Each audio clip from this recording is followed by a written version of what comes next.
Federal partners are key resources that we have seen can support the implementation of catalytic change in our communities, which is why we're thrilled to offer this webinar today to feature a number of federal funding opportunities that West Virginia is well positioned to take advantage of. Before we start our program today, we wanted to survey our room together to get an understanding of what regions of the state are represented with us. Please take a moment to answer this first poll and tell us what regions of the state you're from and where you're focused on. You can choose multiple options, and if you're statewide, you can just click statewide on the poll. I think we're going to go ahead and get the poll started. And as you're doing that, I'd like to welcome our partner in this event, Interagency Working Group, and Briggs White, who is the Deputy Executive Director of that group. Good morning, Briggs. Good morning, and thank you, Stephanie and the West Virginia Development Hub for being a great partner on this event, and all of our other great partners around the state and even around the country. It's really a privilege to put on this event. And as Stephanie said, I'm the Deputy Executive Director of the Interagency Working Group on Coal, Power Plant Communities, and Economic Revitalization. It's really my privilege to do so. We're super excited about this at the National Energy Technology Laboratory, where I work, one of the DOE's national labs. I'm based out of Pittsburgh, Pennsylvania, and my boss, the Executive Director of the Interagency Working Group, Dr. Brian Anderson, is based out of Morgantown, West Virginia, and it's really a privilege for us to lead this Interagency Working Group. We do have some housekeeping items to go over, so why don't we just do that, and then we'll return back to the poll questions. The first thing is a quick agenda review. We have a number of distinguished guests this morning, so we'll spend a bit of time allowing them to have their remarks. Then we're going to get into why we're all here, which is to connect energy community leaders with the federal funding opportunities. And so we'll have a federal panel, which will be sort of the meat of the program. And then if we could go to the next slide. And then we will, after a Q&A session, we really do encourage the audience to submit your questions through the chat, and we will bring those up with the federal panel to get those answered. We'll have more of a practitioner panel, which will be lifting up success stories and perhaps even challenges and opportunities with state level practitioners, really illustrate the vision of how this can all work. And then we'll have some closing remarks, but that's not the end of the Total Days program. If you're just coming for that part of the program, you can feel free to sign off, but we would really encourage you to sign up for a one-on-one with agency representatives. We have half a dozen agencies that are available for a 15-minute one-on-one consultation to really encourage building that relationship with a federal representative that can help you move your locally driven solution forward. So that's the intent from 1 to 4, and we'll put the link in the chat. It's already in there, in fact, where you can sign up, and we would encourage you to do that at any point right up until the end of the meeting here this morning, and we'll schedule a meeting with you so you can have that in the afternoon. Next slide. Just as a reminder, this is being recorded. All attendees will be muted this morning, but we do encourage you to use the chat function to participate in the dialogue. Next slide. Again, the one-on-one sessions will be available. I'm sure this will come up, so we'll preempt it by saying that the slides and a recording of this entire webinar will be available on the Energy Communities website. That will come out likely in the next 3 to 4 days. It'll take a few days for that to get up. And then we will also email that out, so you'll have that in your inbox as well. Next slide.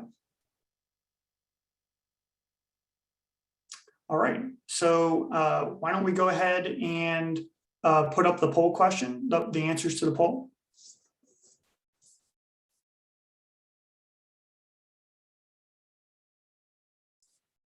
All right, looks like seeing a lot of mountaineer country statewide and somewhere else. So interesting distribution, but it looks like pretty solid across most of the regions of West Virginia.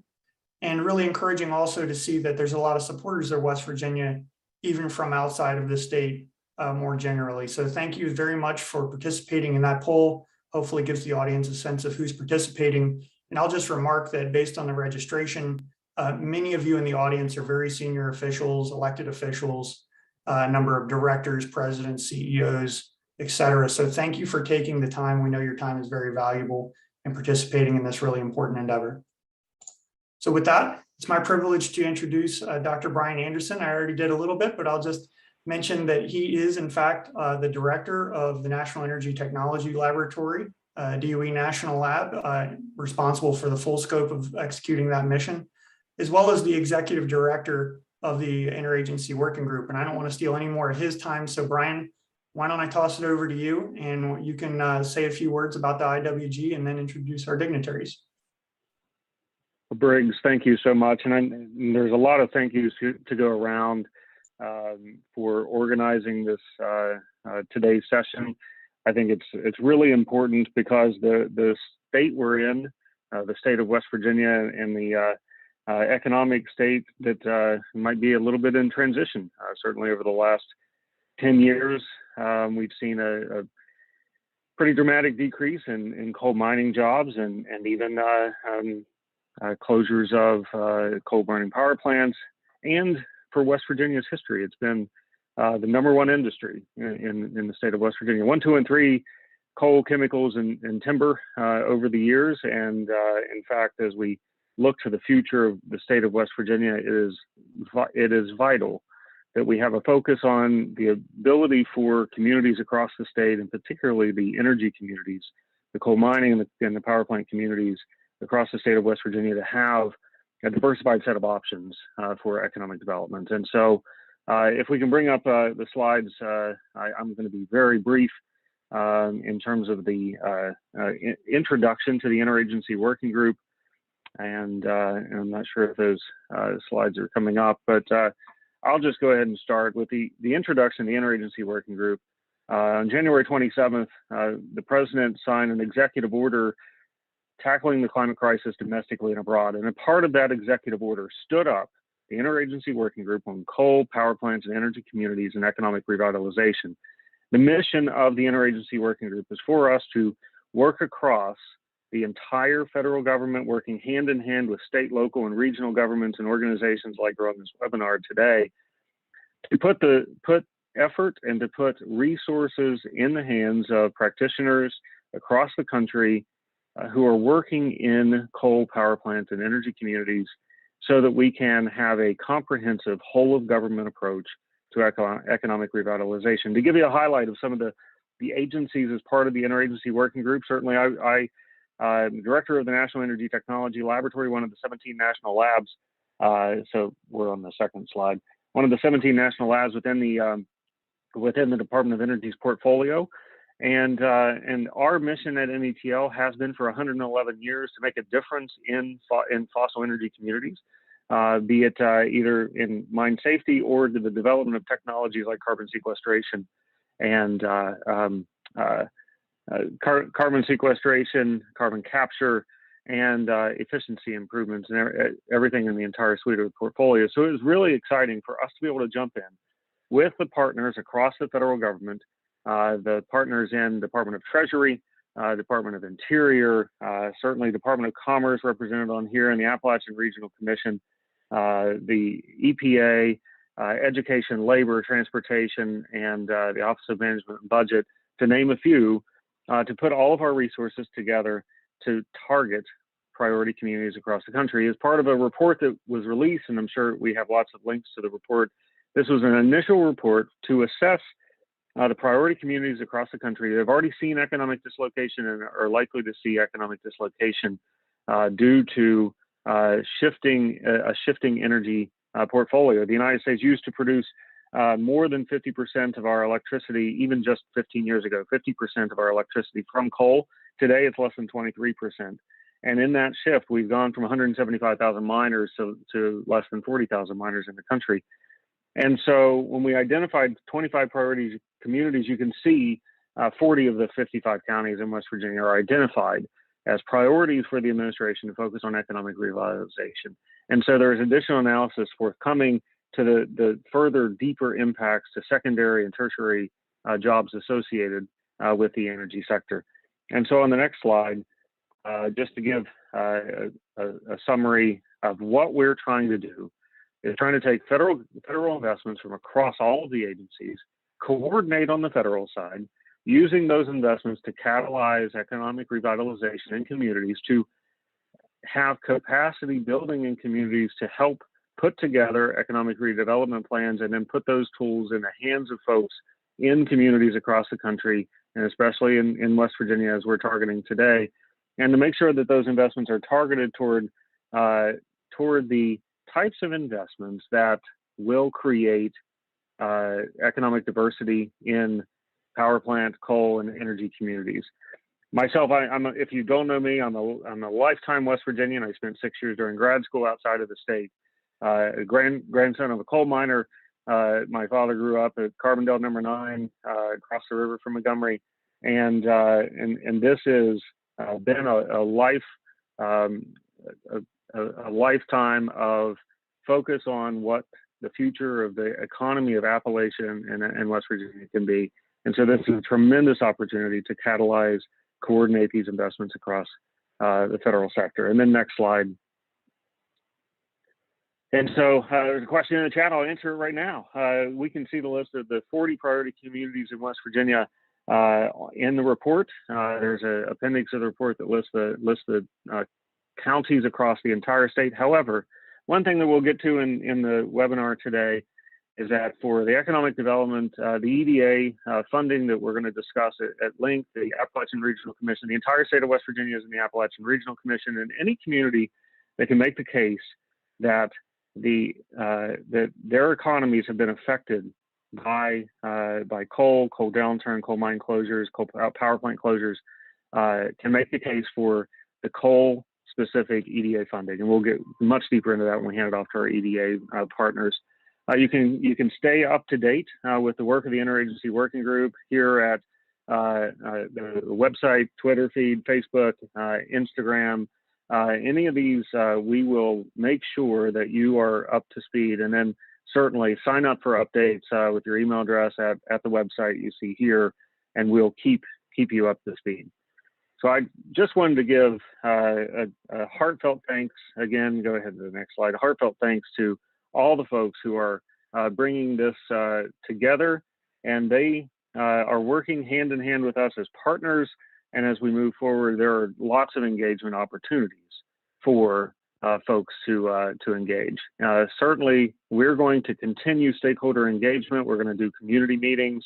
We'll have webinars and workshops, because the whole of government approach is specifically identified to be able to meet communities where they are and provide the economic development that communities want, need, and can envision.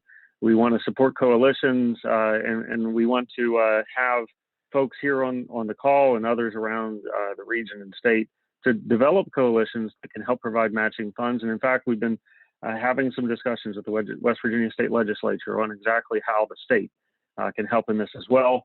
And we want you to provide your input on stakeholders that we need to hear from, how we can target federal investments, and how we can best create a one-stop shop for you, the folks who are making a difference in communities, to access federal funding across all of these agencies that we're trying to bring together, and how we can help you build capacity.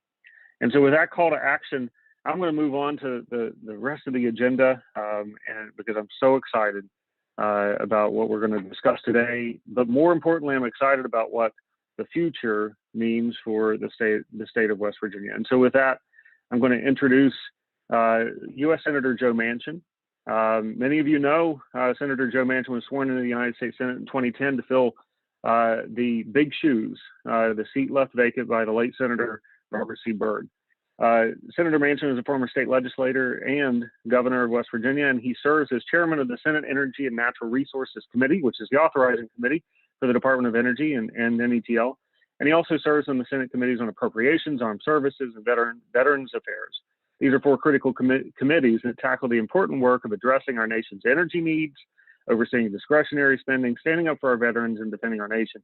It's been a pleasure. I've worked with Senator Manchin since he was governor on energy topics, and I'm proud to say that our senator from the state of West Virginia is chairman of the Senate Energy and Natural Resource Committee, and a strong proponent for the types of energy technologies that will greatly serve the state of West Virginia and the Department of Energy. And with that, let's roll Senator Manchin's video. Hello, I'm United States Senator Joe Manchin. I wish I were able to speak with all of you in person, but fortunately, you have the company of my lovely wife, Gail, the federal co-chair for the Appalachian Regional Commission. It is an honor to welcome you to the Interagency Working Group's virtual workshop.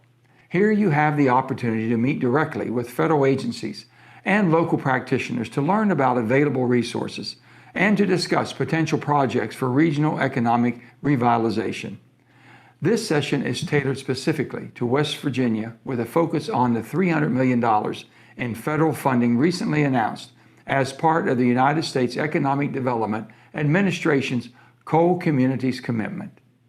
I invite you to take the opportunity to network and learn how to take advantage of the largest funding for coal communities in the history of the EDA, and for more information on other federal funding opportunities. This is such an exciting opportunity for our state, and I can't wait to see our communities transform from the knowledge you're able to acquire here today. I appreciate the West Virginia Community Development Hub, the Interagency Working Group, and all of today's panelists for making this opportunity possible. Thank you, and God bless each and every one of you.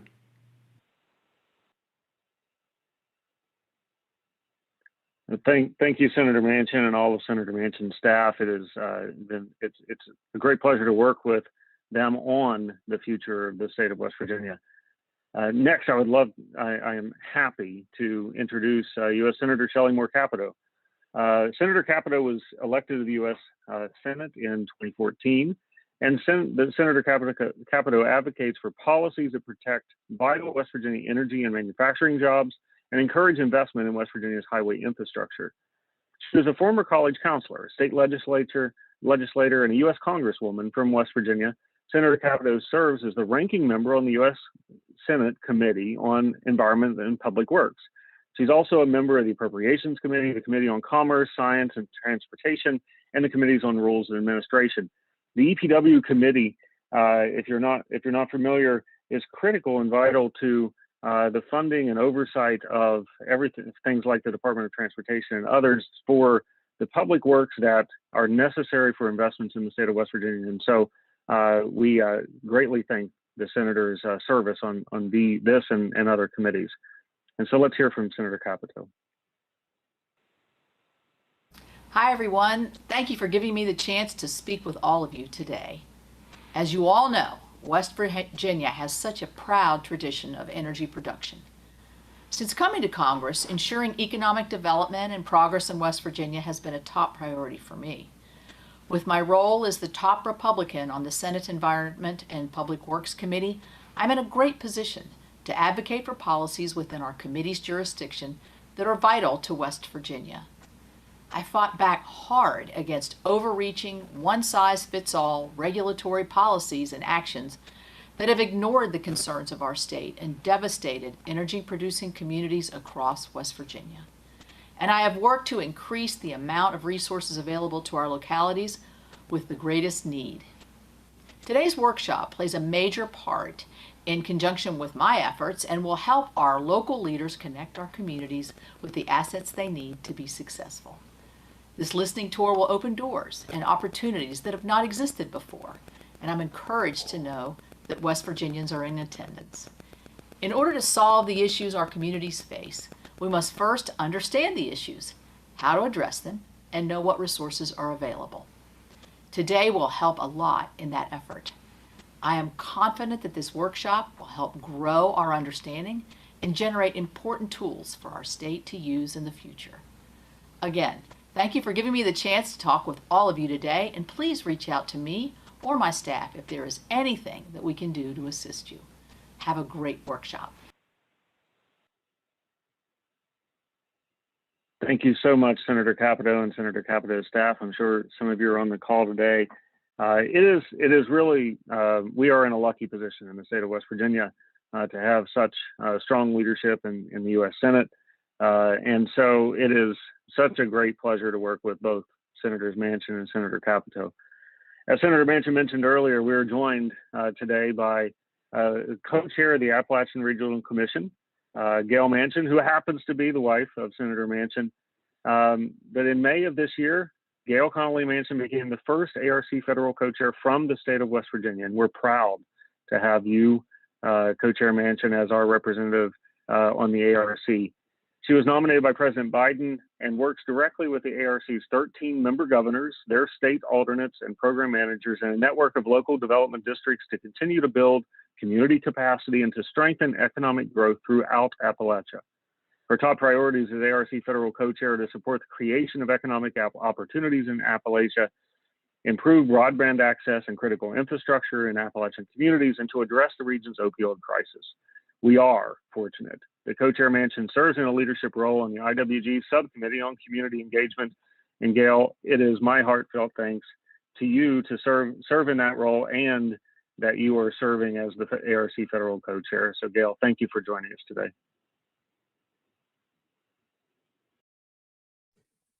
Good morning, everyone, and thank you so much, Brian, not only for the kind introduction, but for your introduction to this workshop and what this interworking group is actually focused on, the interagencies, both at the federal level and state level, that are all working together. It's critical, but I think that because of the nature of the partnership, that also is going to be the nature of the success of this interworking group. I want to give a special thank you to all the people that are on today, to our congressional leaders that came in by video. All of us wish that we could be together in person, but I know I certainly am most happy to be there as by Zoom, to not only welcome everyone, thank everyone for their participation, but also to hear from the members of our federal offices about the opportunities that we have, particularly right here in West Virginia. I'm so pleased to be a part of a working group that really stresses that local, state, federal partnership. That is the core of the ARC. It is what has made us so successful since 1965. And while while West Virginia is the only state completely included in the ARC, we certainly have the entire ARC region, which in many ways have been impacted by the downturn of coal and the change in the economy. And so one of the examples of how ARC is so completely involved is through our power grants, which is a way for us to offer funding for projects that give a vision for a future for our coal impacted communities. Since 2015, ARC has invested over $238 million into 293 projects in 353 counties across the ARC region. We have 420 counties throughout ARC, and we have touched 353 of those counties with power projects. We are continuing and have worked very closely with Governor Jim Justice and his team, and certainly Stephanie Tyree, and on 65 projects across West Virginia on power-based projects on coal-impacted communities since 2015. In addition, over 100 regional power grants have served West Virginia since 2015. We're working on some 65 right now, but over 100 have impacted our state. You know, I have the same message everywhere I go, and to every group that I speak with within this intergovernment working group. And that is, the more we can get each other and other people to think regionally, to think outside of our county borders, outside of our state borders, the more we can work together and be good partners in a much bigger way, the much better our chances are to succeed as a whole. So again, thank you for all of you for being here today, for participating in this, and thank you for inviting ARC to be a part of this. Certainly, we want to continue to be a strong partner as we move forward into this new year with the great opportunities that we are being presented. Thank you so much. Co-Chair Manchin, thank you again. I know there's a lot of things to go around, but we have a lot of work in front of us and a lot of motivated folks to make a real difference. One of those is certainly Mike Rainey. Mike and I have known each other for quite a while, trying to make a difference in economic development in the state of West Virginia. And Mike Rainey is the executive director of the West Virginia Development Office, and he was appointed in 2018 by West Virginia Governor Jim Justice to serve as the executive director of the West Virginia Development Office. And prior to that, Mike spent a large part of his career working in the petroleum industry. From 1991 to 2015, he was president of One Stop in Charleston. And at the West Virginia Development Office, Executive Director Rainey's mission is to improve the quality of life for all West Virginians by strengthening our communities and expanding the state's economy to increase the quality and quantity of jobs in the state of West Virginia. And I know one thing that Mike is always looking for is how the state of West Virginia, communities in West Virginia, and sites in West Virginia can build a competitive advantage so that the investments can come in from the private sector into the state. And Mike, it's a great pleasure to have you on here today. Brian, thank you very much for that kind introduction. I appreciate it. And it really has been a privilege for me to serve in this role for the past 2.5 years. And, the West Virginia Department of Economic Development is totally committed to assist with this effort and with all efforts. So think of the development office as the pig at breakfast. The chicken participates, but the pig is totally committed. It truly is a generational opportunity. And I very much appreciate Co-Chair Gail Manchin's comments about thinking regionally and having a regional approach. We must coordinate, collaborate, and communicate on all of these projects. And I really echo her sentiments about the regional approach. Also think that we need to invest wisely to create good jobs with good benefits for decades to come. Doing so, we're going to need to select projects that are real, with real technologies that are sustainable. And we also must address the need for infrastructure to support communities and support those projects.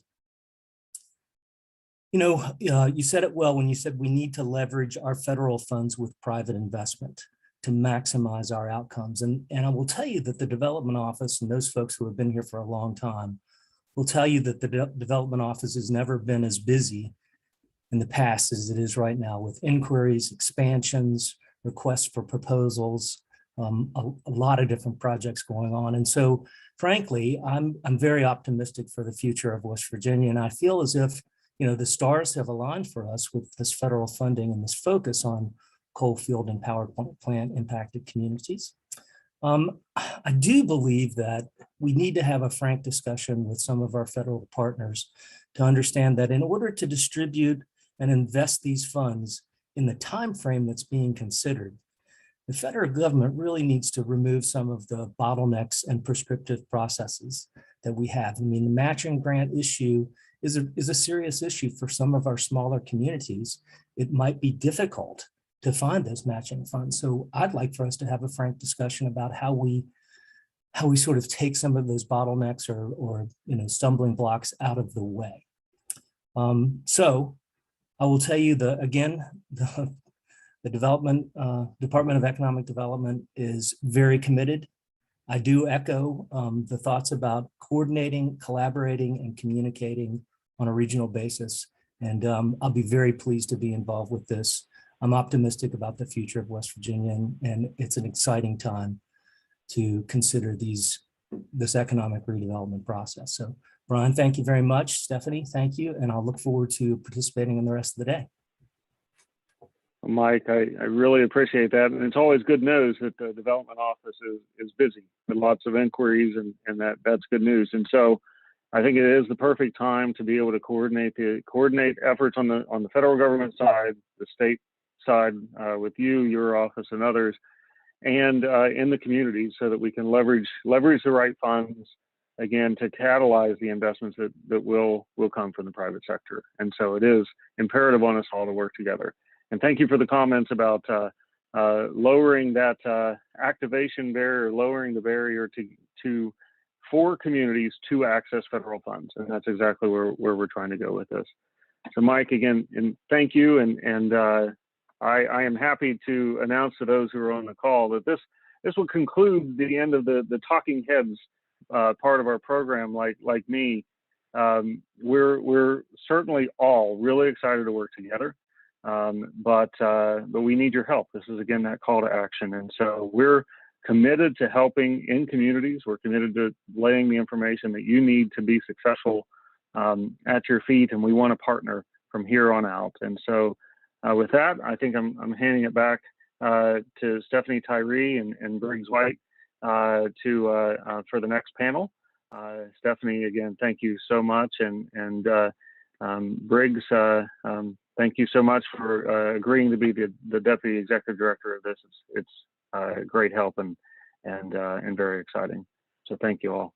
Thank you, Brian, and thanks to all of our opening speakers for launching us with some great comments this morning. So we're gonna, as Briggs said, get into the meat of it now with a really exciting panel of multiple federal agencies, which Briggs is gonna moderate. So I'm passing it off to you, Briggs. Hey, thanks, Brian. Thanks, Stephanie. And without further ado, you're going to hear from 6 federal agencies in a rapid fashion, so to speak here. We're going to spend a little bit more time unpacking the very large EDA announcement at the top of the hour. And then we're going to have sort of a rapid fire series of overviews from representatives from ARC, DOE, Interior, EPA, and USDA. And really, that's just to give you a sense of the breadth and depth of the programs that they offer that are relevant, we think, to West Virginia communities. But additionally, within the interagency working group, there's another 5 agencies that also are not even represented on this panel. So I just wanted to lift up, if you see anything that's of interest, please do sign up for a one-on-one or reach out to one of these representatives. I'm sure they'd be happy to follow up with you outside of the event. And if there's another agency that's not represented on the panel that you're interested in, feel free to reach out to myself or anyone else associated with the IWG. We'd be happy to connect you with those folks. And so with that, our first up is EDA. And for the rest of the panelists, I'm not going to introduce you anymore. You just go ahead and do your presentation. We'll just follow one right after the other. And then when the hour is over, we'll conclude with a Q&A session with the audience. So with that, Linda and Tracy, do you want to go ahead and kick us off with EDA? Sure, I'll start off.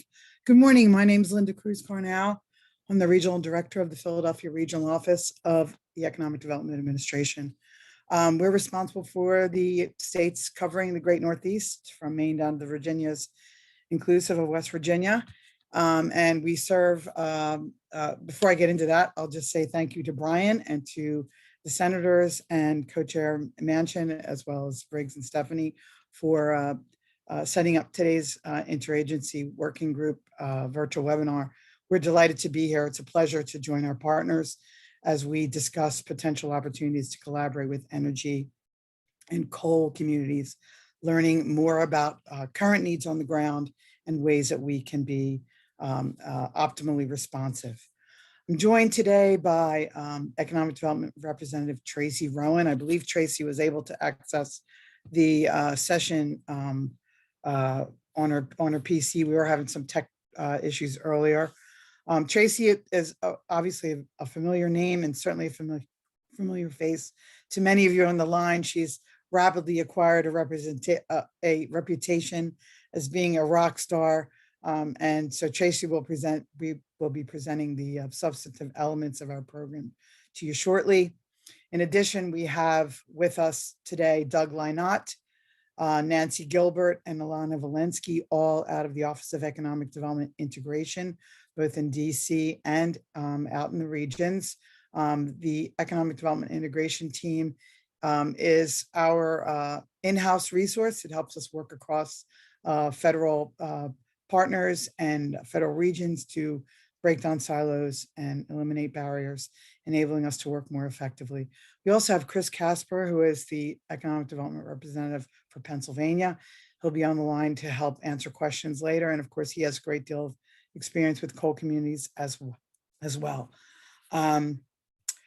EDA has had great recent success with supplemental appropriations. That's all due to collaboration with our partners. We've been very instrumental in delivering coal assistance to West Virginia. I think Tracy pulled the number down for us last week, and we've invested approximately $73 million in West Virginia coal communities since 2018.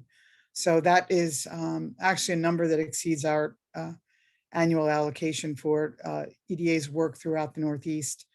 So we're very proud of that number, and we thank everyone on the line, including our economic development districts, for working with us to deliver on our programs to communities.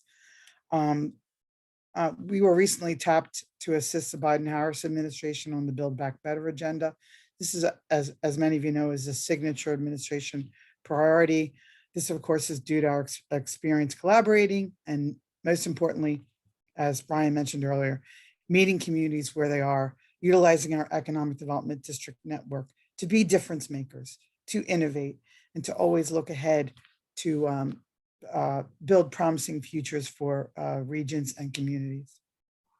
We do this through our technical assistance programming, through comprehensive, continuous economic development planning, together with our district partners, through construction projects, through infrastructure projects.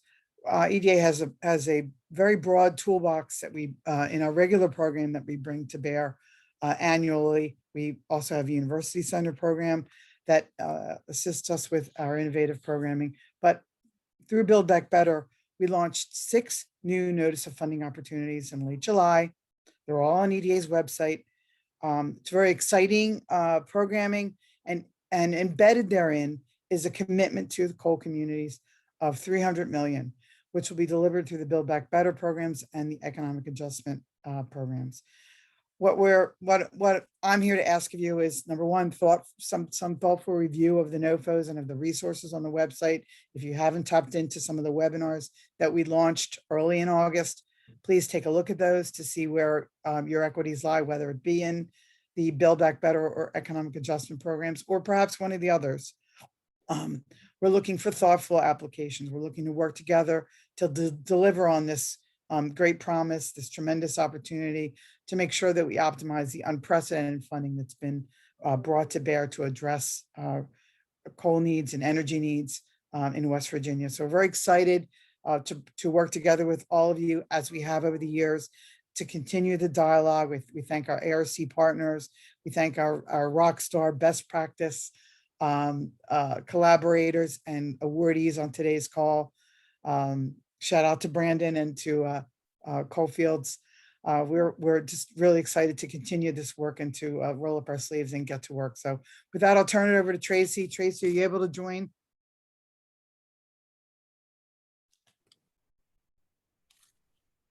She may be having technical difficulties.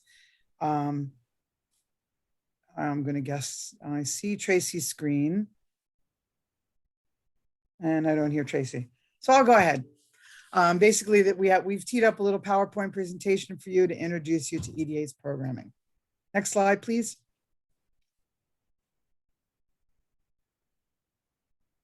EDA's mission is to lead the federal economic development agenda by promoting innovation and competitiveness, preparing American regions for growth and success in the worldwide economy. We do this through 3 primary means. One is increasing America's global economic competitiveness. 2 is through supporting community-led economic development. And thirdly, by helping communities develop resilient and agile local economies. Next slide. Okay, Linda, they got me back. All right, great. Go ahead, Tracy, take it away. Thank you. Yeah, I'm using the phone and the computer. Yeah, and at my age, that's difficult. Linda, thank you for all your support, and I'm on. Right. EDA supports a wide range of projects, from basic infrastructure through technology infrastructure and modernization, through business support. That's a very critical. That's our incubators, our accelerators, our access to capital, through innovation engines. That's our university centers, our research and development, We do a wide range of projects, and specifically in West Virginia, we've had a diverse pool of applications for years, and with the end result being more resilient regions. Please note the change in our investment priorities. We have some really wonderful new investment priorities. They are equity, we have recovery and resiliency, workforce development, manufacturing, technology-based economic development, environmentally sustainable development. I'm getting a lot of calls on that one. There's some real innovative projects in process in West Virginia, and exports and foreign direct investment.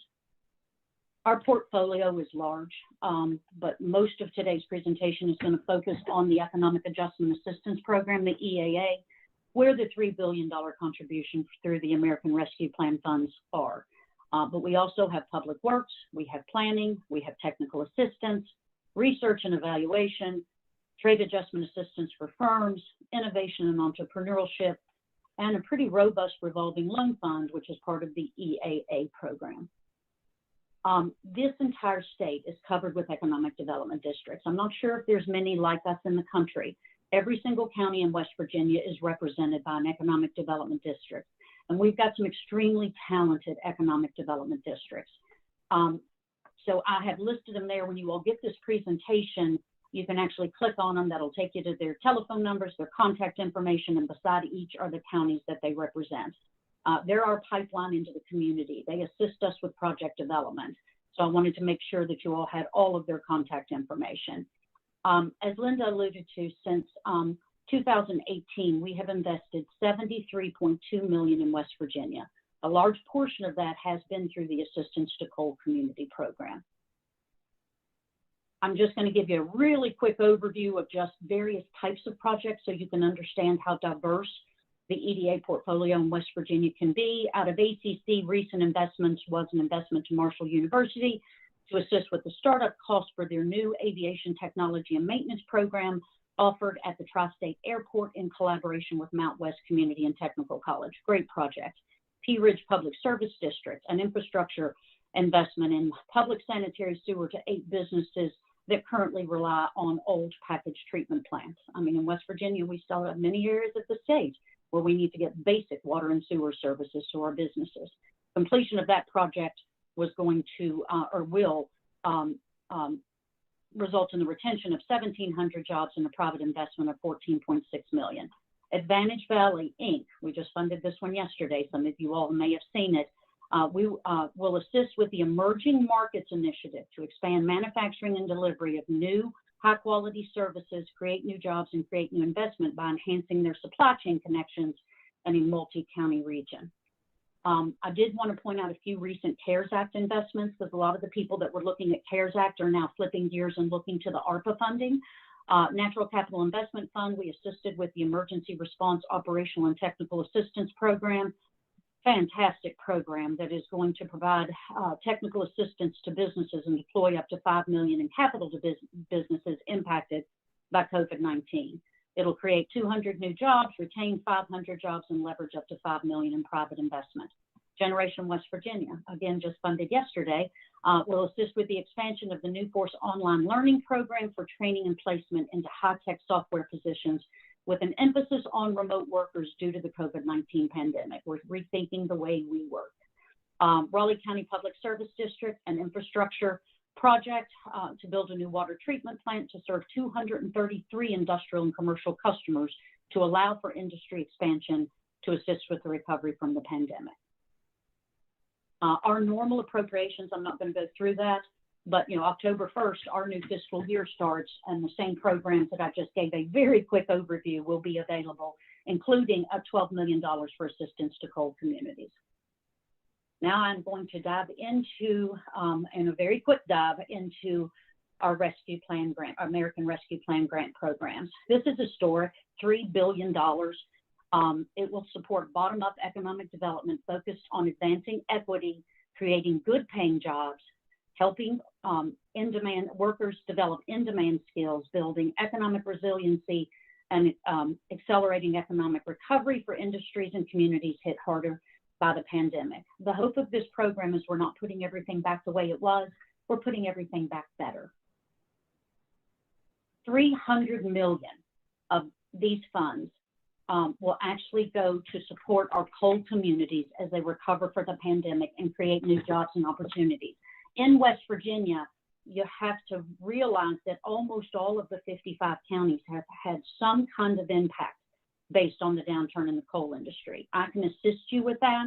Some people just assume, oh, we're not coal impacted. Well, pick up the phone and call me. We've done a lot of research and development since the coal community programs were developed, and you will be surprised at how many of you could qualify under a coal community. I do want to note that 25% of the $3 billion are dedicated to communities that have suffered economic injury as a result of job and GDP losses in the travel, tourism, or outdoor recreation sector. We all know that is a huge sector in West Virginia. It has assisted us with recovery from the decline in the coal industry. And historically, we have struggled to participate in those projects. And this is a really great opportunity for some new types of projects with EDA. And believe me, I'm on the phone a lot discussing these. All right, I'm gonna dig in. These are the 6 new programs totaling $3 billion. I will say this once, and I'll say it again as I go through this presentation. Reading the NOFO is critical. The information in the NOFOs are excellent. It actually will assist you with then you'll have a better understanding of exactly what questions you need to ask. The first one I'm going to mention is the Statewide Planning, Research, and Networks. That's $900 million, and that is, invest in economic plans research to assess the effectiveness of EDA's programs and support for stakeholder communities around key EDA initiatives. A portion of that money went non-competitively to the state, and then there are competitive funds. And I've had a few calls on this. This will work through the national office. It is a rolling deadline, and these projects will run through headquarters. Number 2, Build Back Better Regional Challenge, our truly transformational program, $1 billion to transform 20 to 30 economically distressed regions through substantial investment through a group of 3 to 8 projects totaling 25 to 75 million per region, but open to proposals up to 100 million. The applications, there has to be an overreaching organization, and the applications for the development of these 3 to 8 projects are due October 19th. And then the 3 to 8 projects are due on March 15th.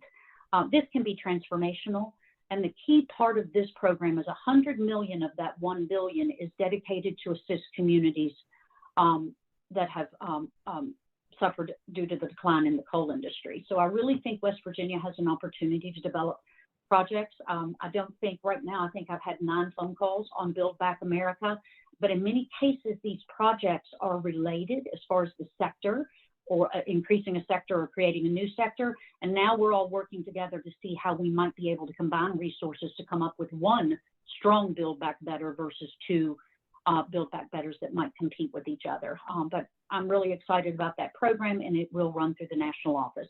Travel, tourism, and outdoor recreation, I already referenced this, $750 million to accelerate communities impacted by COVID-19 related travel and tourism decline through state grants, and I am working with the State Department of Tourism and competitive grants. We have competitive money for this, and many of these outdoor recreation and tourism projects are right in the middle of communities that have been impacted by the decline in the coal industry. So I think there's a lot of potential for some real robust competitive projects with this pot of money. Number 4, economic adjustment assistance, $500 million. Out of that, $200 million will go to communities impacted by coal. Invest in infrastructure, technical assistance, planning, and revolving loan fund programs through competitive grants available to every community. The focus is on recovery and resiliency, and I think we will have a very robust pool of applications in West Virginia. I am taking calls on a daily, hourly basis on this program, and it will run a little bit like we ran our normal economic adjustment assistance program. It's on a rolling deadline, but the NOFO does recommend that the applications be in by March of 2022 because of the expenditure deadline issue for EDA, or not the expenditure, the obligation deadline of September 22nd, 2022. But since I referenced it, the expenditure deadline is September 22nd of 2027. So these have to be fast-moving projects and projects that are ready, construction or non-construction, to ramp up quickly. There is $100 million in the indigenous communities, additional economic adjustment assistance funds to specifically support indigenous communities, and that will run through the Philadelphia Regional Office. Good Jobs Challenge. Establish and strengthen regional systems to train workers with in-demand skills through employer-driven training, supporting participants with wraparound services and employer commitments to hire. This is a really exciting program that will run through the national office. But you notice the last few words, we are very interested in the employers that are going to commit to hire the individuals that are working through this in-demand skills training. So that's a very exciting program, and the applications are due January 26th. Once again, and I've already mentioned it, please read the NOFOs. I've spent a lot of time reading them. There's a lot of good information in them. The economic development districts, which we provided you with the information in this PowerPoint presentation, are invaluable on support. Whether you're construction, non-construction, a governmental entity, or a nonprofit, they've got experience working with our programs and can assist. And then the other one is Connect with Me. I am available. Our website, eda.gov/ARPA, has a lot of information on it. I'm on it on a daily basis. I pull up the one-page overviews for clarification constantly. The webinars are excellent. Please attend them. The frequently asked questions section, I'm getting some of my own questions answered by accessing that, and they have other applicant support tools. I really ran through that quickly, but there is my contact information. And again, the regional director, Linda Cruz-Carnell, myself, my boss, Marguerite McKinley, the team of people that are on this call, we are all, the national office, we are all available to assist you in developing a competitive application for this transformational program through EDA. And thank you very much for your time.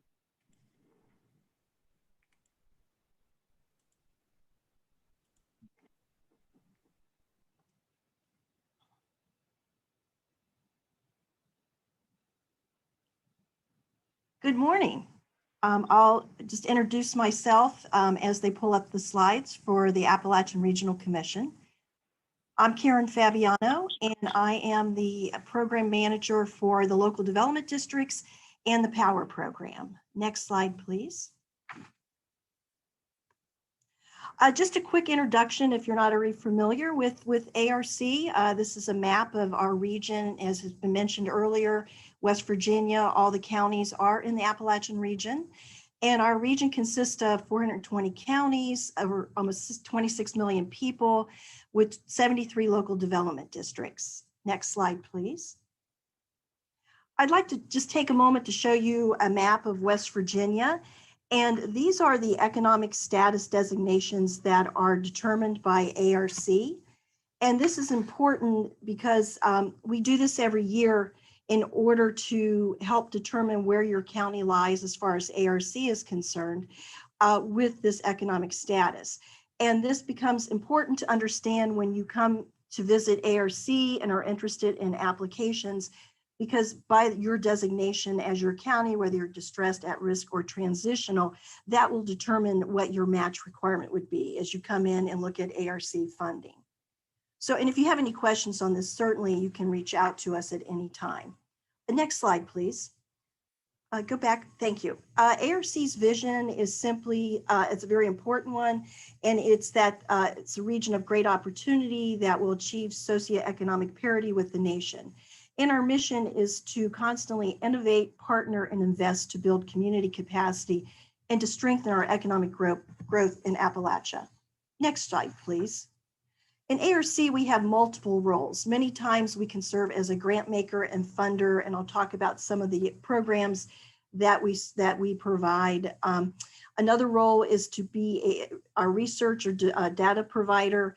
And for example, we issue reports and do a lot of research on a variety of topics such as the economy, health, and most recently with the coal impact. And I referenced that report here because I know many of you may be interested in potential power projects. So this report can help guide you and do a deep dive into the data for coal.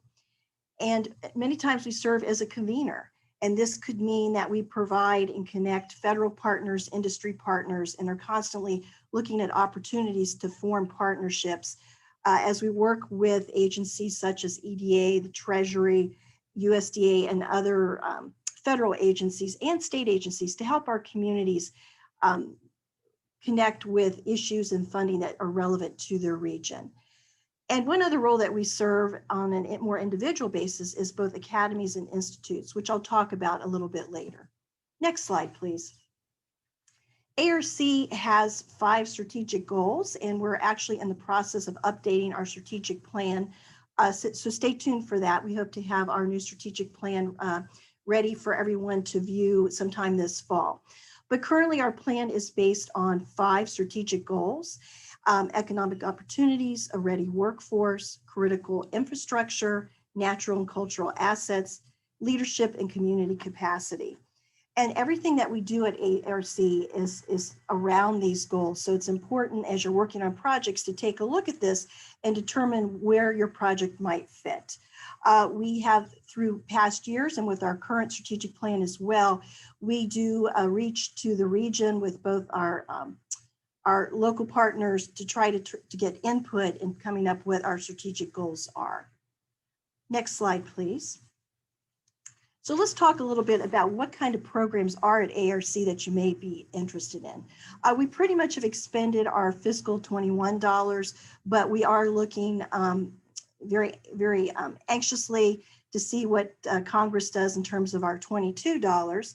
And as I mentioned in the previous slide, ARC has a unique structure which includes the partnership of local, state, and federal government. And part of this partnership, funding decisions for our programs then include approval from our governors and our federal co-chair. And in terms of investing in communities, the state area development and distressed county funds are our mainstay to assist communities and other eligible organizations. So preliminary signs from Congress look very promising for our 22. So with that, I've just done a little bit of a projection where West Virginia may lie in terms of availability for state area development and distress dollars. And as I said, this is all preliminary. Congress has not approved our 22 budget yet, but it's looking like there might be 8 million available for the funding for these type of programs. In terms of investing in communities, one other partner that's very important and has been discussed even with EDA is our local development districts. I know in West Virginia, some are called regional councils or planning and development councils. And as Tracy mentioned previously, they're also considered EDAs. They're a great resource to help West Virginia find best projects as they put their priority package together. Local development districts can help drive local initiatives. And just as important, they provide support to applicants such as yourself. In terms of West Virginia's timeframe for area development and distress, I reached out to the West Virginia program manager, and that's the person that you need to get to work with because they can help you as they develop the package that they present to ARC. Typically, West Virginia issues an RFP in the fall, and their priorities continue to be water, sewer, and storm sewer projects. Next slide, please. The next program that has brought quite a bit of funding for ARC is our POWER program, and it stands for Partnerships for Opportunity and Workforce and Economic Revitalization. And our federal co-chair did mention in her opening comments what ARC has funded to date. And as you can see, since 2015, we funded over $238 million with 293 projects. For fiscal year 21, we have not announced the POWER grants yet, but we have $55 million available for funding. And the program is broken out into 2 components: planning with $50,000 grants and implementation with grant limits of $1.5 million. And the important thing to remember with POWER is that this program is an initiative from Congress, and it's been made available to us to help communities such as yours that have experienced a loss in coal. And this could be through closing of the mines, the coal power plant closings, or coal-related supply chain industry issues coming up. So we do look at a variety of projects, and we have partnered in many cases with our friends at EDA on projects to help our communities.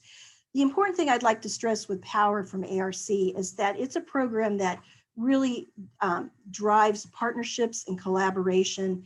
And it's important that that you start thinking about POWER now.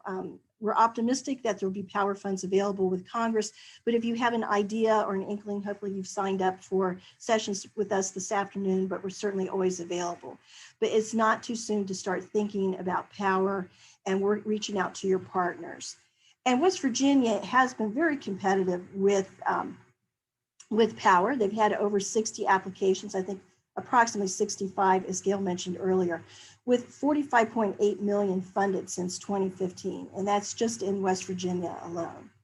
Next slide, please. Some of the other funding initiatives that we have, you might be of interest, is our Inspire program.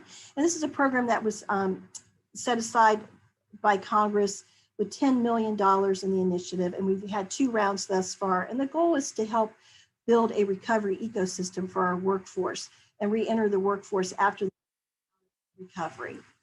One other program to note that we're partners with is our Workforce Opportunity for Rural Communities, where they provide funding through the Department of Labor for both ARC and the Delta region.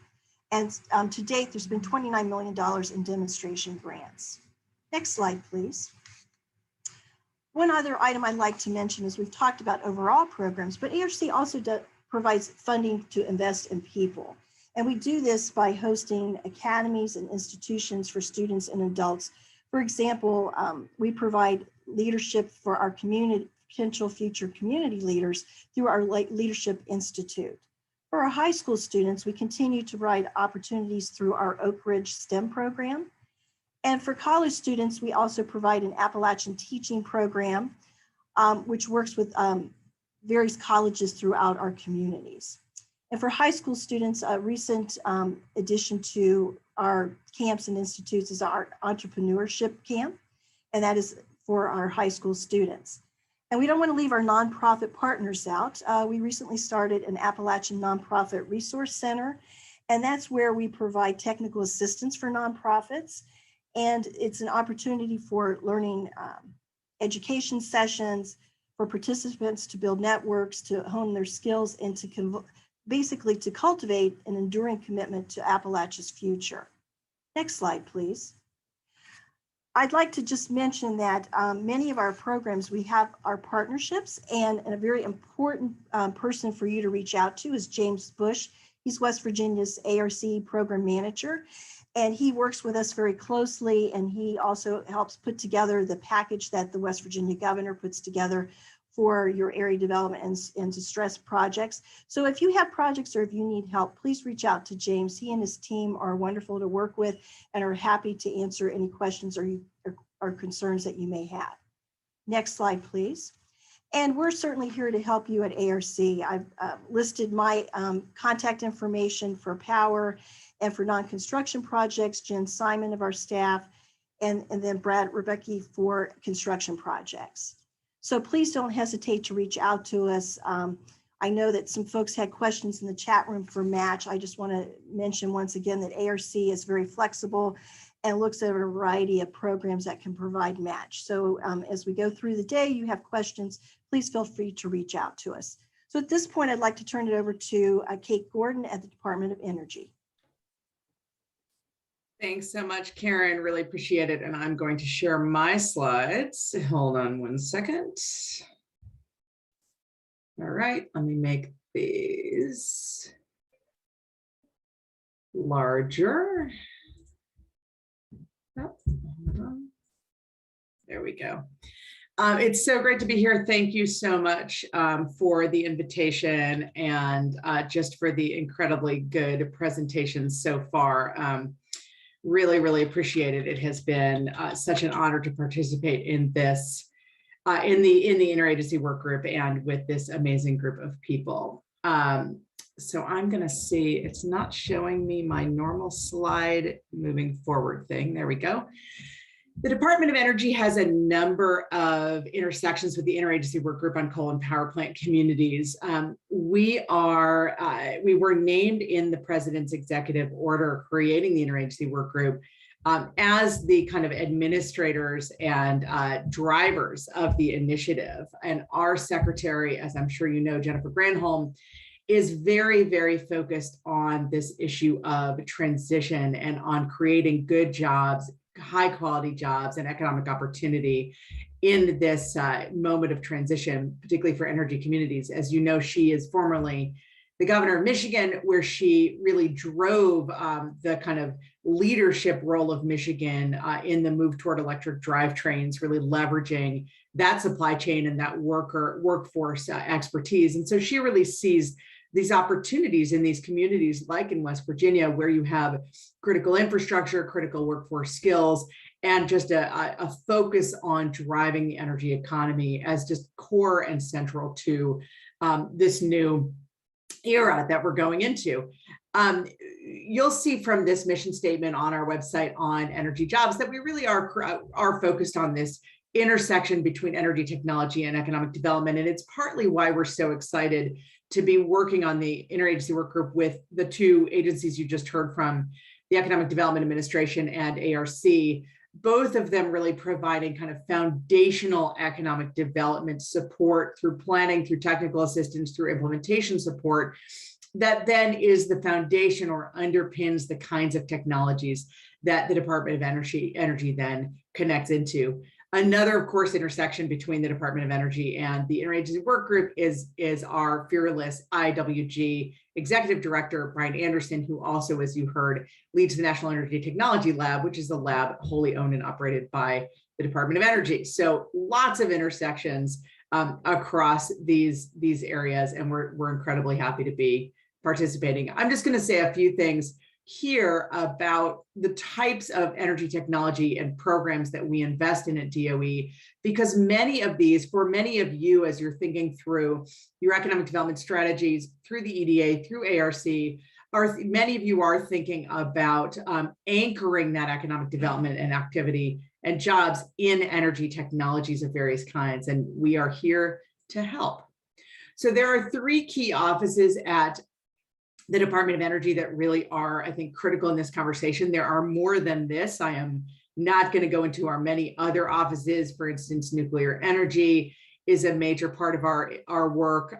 We have a number of offices focusing on environmental management, other areas, but these three offices are three that provide kind of critical support to technologies that are really, we know, of interest in many for many of you and for many areas of West Virginia.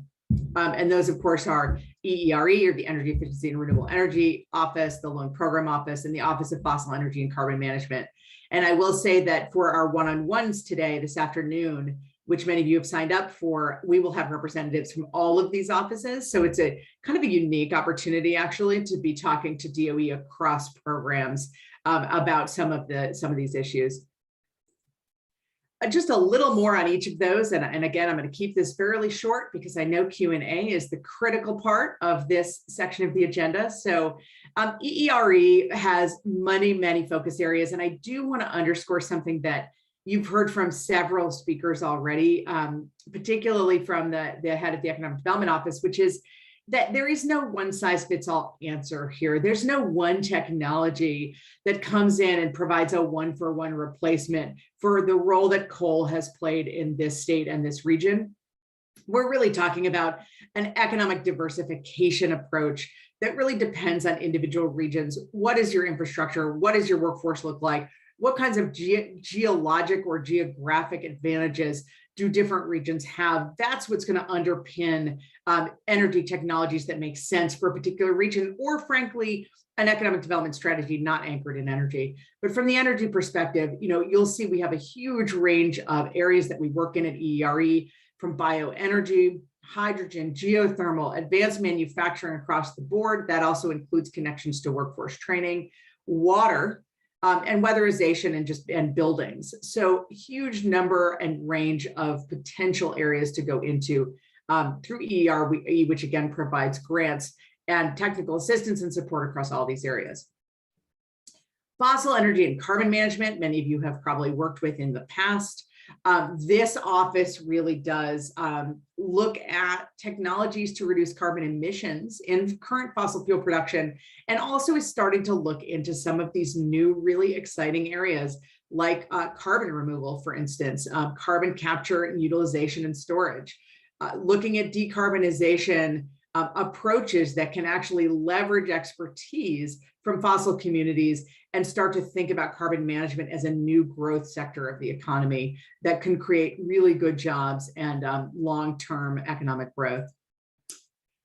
The Fossil Energy Carbon Management Program looks again at these kind of three major areas. The current impacts of fossil fuels, so really bringing down those environmental impacts. That, as you know well, involves a lot of technology investment. Looking at carbon management approaches, which is really that growth sector in carbon management, as more and more countries, more and more communities, more and more companies commit to net zero, there is increasing investment in carbon removal and carbon management. This is really a growth sector. It's very exciting. DOE actually just put out a funding opportunity notice for direct air capture, which is kind of a cutting edge technology in this space. And then, of course, the National Energy Technology Lab, which provides, which is part of FECM and provides incredible analysis, project management, technology investment across all of these areas. The third big area I wanted to talk about briefly is our Loan Program Office. This is a significant office. I mean, DOE as a whole, as an agency, has a $40 billion budget, and the Loan Program Office leverages on its own $40 billion through loans and loan guarantees. So through leveraging private investment, providing loan guarantees to private investment for these innovative technologies that I've talked about. The Loan Program Office is a huge priority of our secretary, really ramping back up after some years of being a little less active, and looking very closely at, for instance, coal plant repurposing. What kinds of technologies can be actually best suited in areas where there is coal plant infrastructure, where there might be mining infrastructure? Where can we look to see what's already there, what we can build on, and what we can actually talk to private sector about as a structural advantage in some of these areas that are looking at transitioning from coal? Also looking a lot of work in water access and water infrastructure, particularly for hydrogen production, another very big priority for our secretary and for the administration. Looking at conversion of existing sites to clean energy and renewable energy, redevelopment of abandoned sites that have been used for coal plants and mining. Looking at the access to transmission that exists in many of these places and how valuable that can be, and just a huge range of options. And this is just a list here of some of those options, but I really encourage folks to think about the Loan Program Office, because at the end of the day, there's going to be this economic transformation and this economic development opportunity that we're looking at into the future is going to involve a lot of government support, but it's all at the end of the day really going to be about private sector engagement, investment, and job creation as well. So there's partnerships that need to be built. We are here to help build them. And that is it for me. I'm going to stop sharing. I'm going to turn it over to my Department of Interior colleagues. I think it's Yolanda is going to take the floor.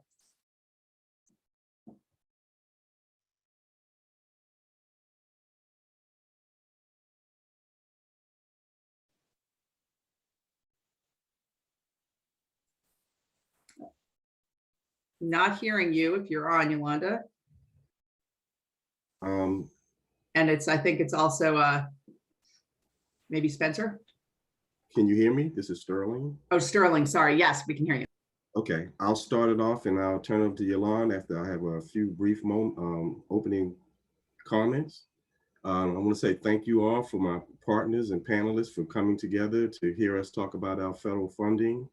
One of the major programs we want to talk about today is the AML Economic Revitalization Program, formerly the AML Pilot. In FY 2016, it started with just Pennsylvania, Kentucky, and West Virginia, dealing with those lands that were impacted by the history of coal, and as well as an economic and community development piece of the component. And then we expanded it to include Virginia, Ohio, Alabama, as well as the tribes of Hopi, Crow, and Navajo. And it's a great opportunity, as you will see when Yolanda talked through the PowerPoints of looking at various regional areas, various projects, no one size fits all, an opportunity to see how you could take federal funding and to help the energy of the coal communities. And so I will turn it over to Yolande Norman Moore, my division chief for the Division of Reclamation and Support. And Yolande, I'll turn it over to you. Thank you, Sterling. Can everybody hear me? Yeah, we can hear you, Yolande. Okay, awesome. I'm having some video issues here, so my apologies. And there we go. All right, I'm Yolande Norman Moore, the Chief of the Division of Reclamation Support. And the program that I'm going to be really focused on today is our AML Economic Revitalization Program, formerly our AML Pilot Program. We refer to it fondly as Amla.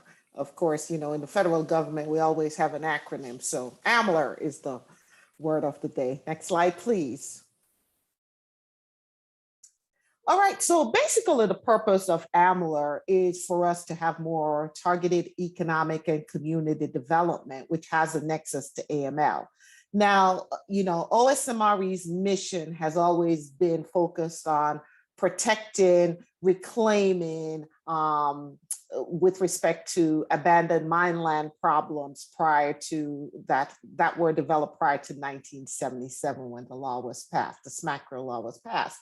But an integral component of that is why we recognize and we do a really good job of reclaiming the environmental hazards is that we also have to revitalize communities. These are communities which may have worked in the coal mining industries, and as a result, there was a lag, and Amla is basically trying to narrow that gap, and as well as to expand, diversify coal communities, the options with respect to economic development. So basically, Amla is seeking to develop sites or create favorable conditions to attract development.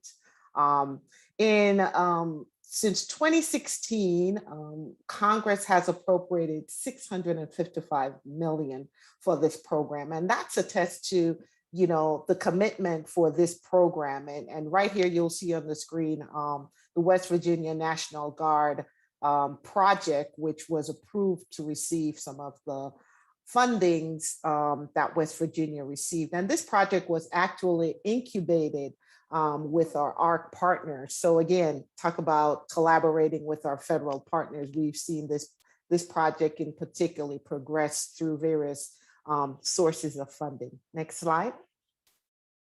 As Sterling mentioned earlier, this is how the monies has been distributed since 2016. I don't want to project what's going to happen in 2022, but I will say that there seems to be the continued strong support and interest to continue funding for this program in 2022.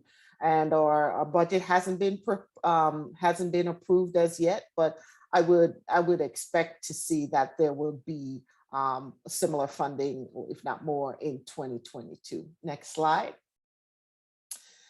And what you'll see on this slide is a map of the eligible states and tribes which have received the $655 million over the past several years. And again, we have a resource guide, the AML guidance document, 2021 guidance document, which lays out the criteria for projects to receive funding. And this is a really good resource to help applicants, potential applicants, develop their projects. And again, working with our AML program, our state AML programs and tribal AML programs to develop this project to receive funding.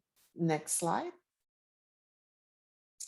The benefits. One unique thing about the AMLA program, again, the whole objective is to ensure that there is a benefit, a return on the federal investment, so to speak. And with that being said, how does one define success for a project? Well, the great thing about AMLA is that, you know, we're not trying to be big brothers. We believe that local community, local economic development authorities, you have the expertise to define success. And therefore, we offer some examples of how to define success. Ultimately, you know what's best for your communities. And so we want you to, let us know, how do you define success? It could be creating jobs. It could be infrastructure development, number of visitors. For instance, we see a lot of ATV recreational projects. In this case, we have a major broadband project, which was approved under Amla, under construction in West Virginia. I mean, talk about communities which could benefit from this broadband expansion here. Or at our website, we also have our annual Amla report, which pretty much reports on the types of projects, where they are in terms of completion, and some of the benefits that have been derived from these projects being funded through Amla. So please, when you get a chance, take a look at this report. Again, one thing I want to emphasize here, it's the ability for us to leverage other funding source. And someone mentioned, I think it was Mike with West Virginia, the matching funds. Here's the cool thing about Amla monies. There's no matching funds required for Amla monies. However, we do encourage our applicants to leverage other funding sources, whether it be other federal partners, whether it be private investment. We don't discriminate against what other potential sources of money could be included to expand the scope of your project. Again, no matching monies here. So with respect to that, since 2016, we've had over 180 projects that have received preliminary approval, and 20 of these projects have been completed to date.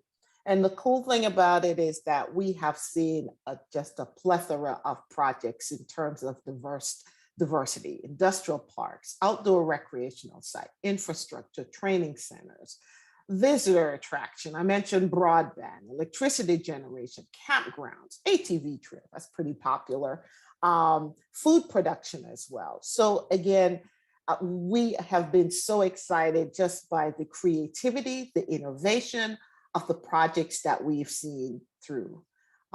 Next slide. Status of our projects in West Virginia. We have 41 projects that have received preliminary approval. 23 of these projects are actively underway and 2 have been completed.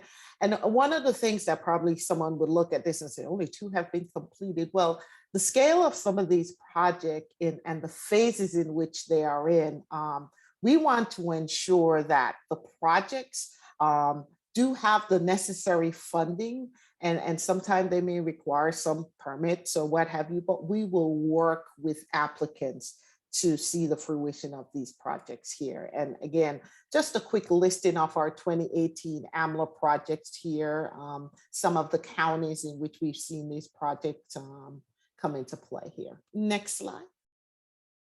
Ashland Resort Tourism Development Project. This is a great example in which 4.4 million was the total project scope for this project here, and 2.3 million was Amla funds, in which we have leveraged other funding resources related to this project. And in this instance, this is how the applicant has decided to define success, the creation of jobs, the annual impact expected here. And again, there is no boundaries to the projects that we will evaluate, that we will take a look at, that we would fund as well. Next slide. Tips for Amla fund applicants. And again, how do I submit a project application? And again, West Virginia, AML program, we partner with the funds, the Amla funds, and I want to be perfectly clear here in terms of how does the funding actually works. The Amla funds are directly provided to the state AML programs. And the state AML programs have developed their own process for intaking projects applications. And in this case, West Virginia Department of Environmental Protection does their solicitation for projects on an annual basis. And so that would be the point of contact for intaking your project applications. And we'll work with West Virginia AML program in the vetting and the review of your project applications. Again, I mentioned two great resources, our guidance document and our annual Amla report. These are two great documents to see what types of projects, something to think about is, in answering some of the questions that you may have. And again, I want to emphasize leveraging Amla funds with other federal funds. There is no statutory match required for Amla funds, but we certainly encourage you to leverage other funding source. And with that being said, I'm going to kick it over to my EPA partners, Matthew Dalby and Samantha Beers. Thanks, everyone.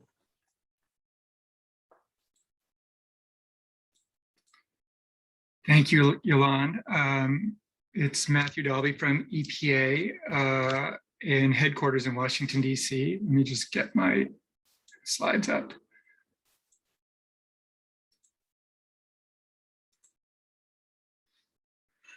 All righty. My colleague Samantha Beers, I think, is in the attendee portion, but I work very closely with Samantha. She works out of our Region 3 office, which is in Philadelphia. And then her colleague Betty Barnes will be on as well, I think, in the attendees section. And then another one of their colleagues, Andrew Taylor, is also on. And Samantha, Betty, and Andrew are the ones who will be participating in the one-on-one discussions in the afternoon.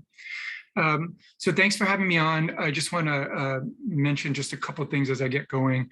My first job out of college in 1987, dating myself, was working for Congressman Alan Mollahan, one of the then 4 congressmen from West Virginia. And I learned, I think as many of us probably do remember, our first sort of professional real job, and that was mine. And I learned a lot about economic development, economic revitalization, mineral extraction from a couple of rides back and forth that I went on with Congressman Mollahan. And to this day, as I think about working on economic development, I often think immediately about my time in Congressman Mollahan's office. And I can still remember the regional offices or the constituent offices in Clarksburg, Fairmont, Parkersburg, and Wheeling. So West Virginia, even though I'm not from West Virginia, it is a very important part of my professional life. So what I want to do today is talk to you about some of the work that we do in my office, which is called the Office of Community Revitalization. We are a small office in the policy portion of the agency, and we work with communities to help them grow in ways that are good for the environment, redevelop in ways that are good for the environment, and picking up on some of the things Yolande just talked about, helping communities grow in ways that are locally led and community driven. And much of the agency is able to help in the economic revitalization in that way, right? So generally, across headquarters programs as well as our regional programs, we can provide technical assistance on community revitalization. We can help make linkages to other federal agencies that will be making investments, infrastructure investments in communities, and we can be helpful to you all in making sure that those investments are made according to community visions, according to sort of locally led plans.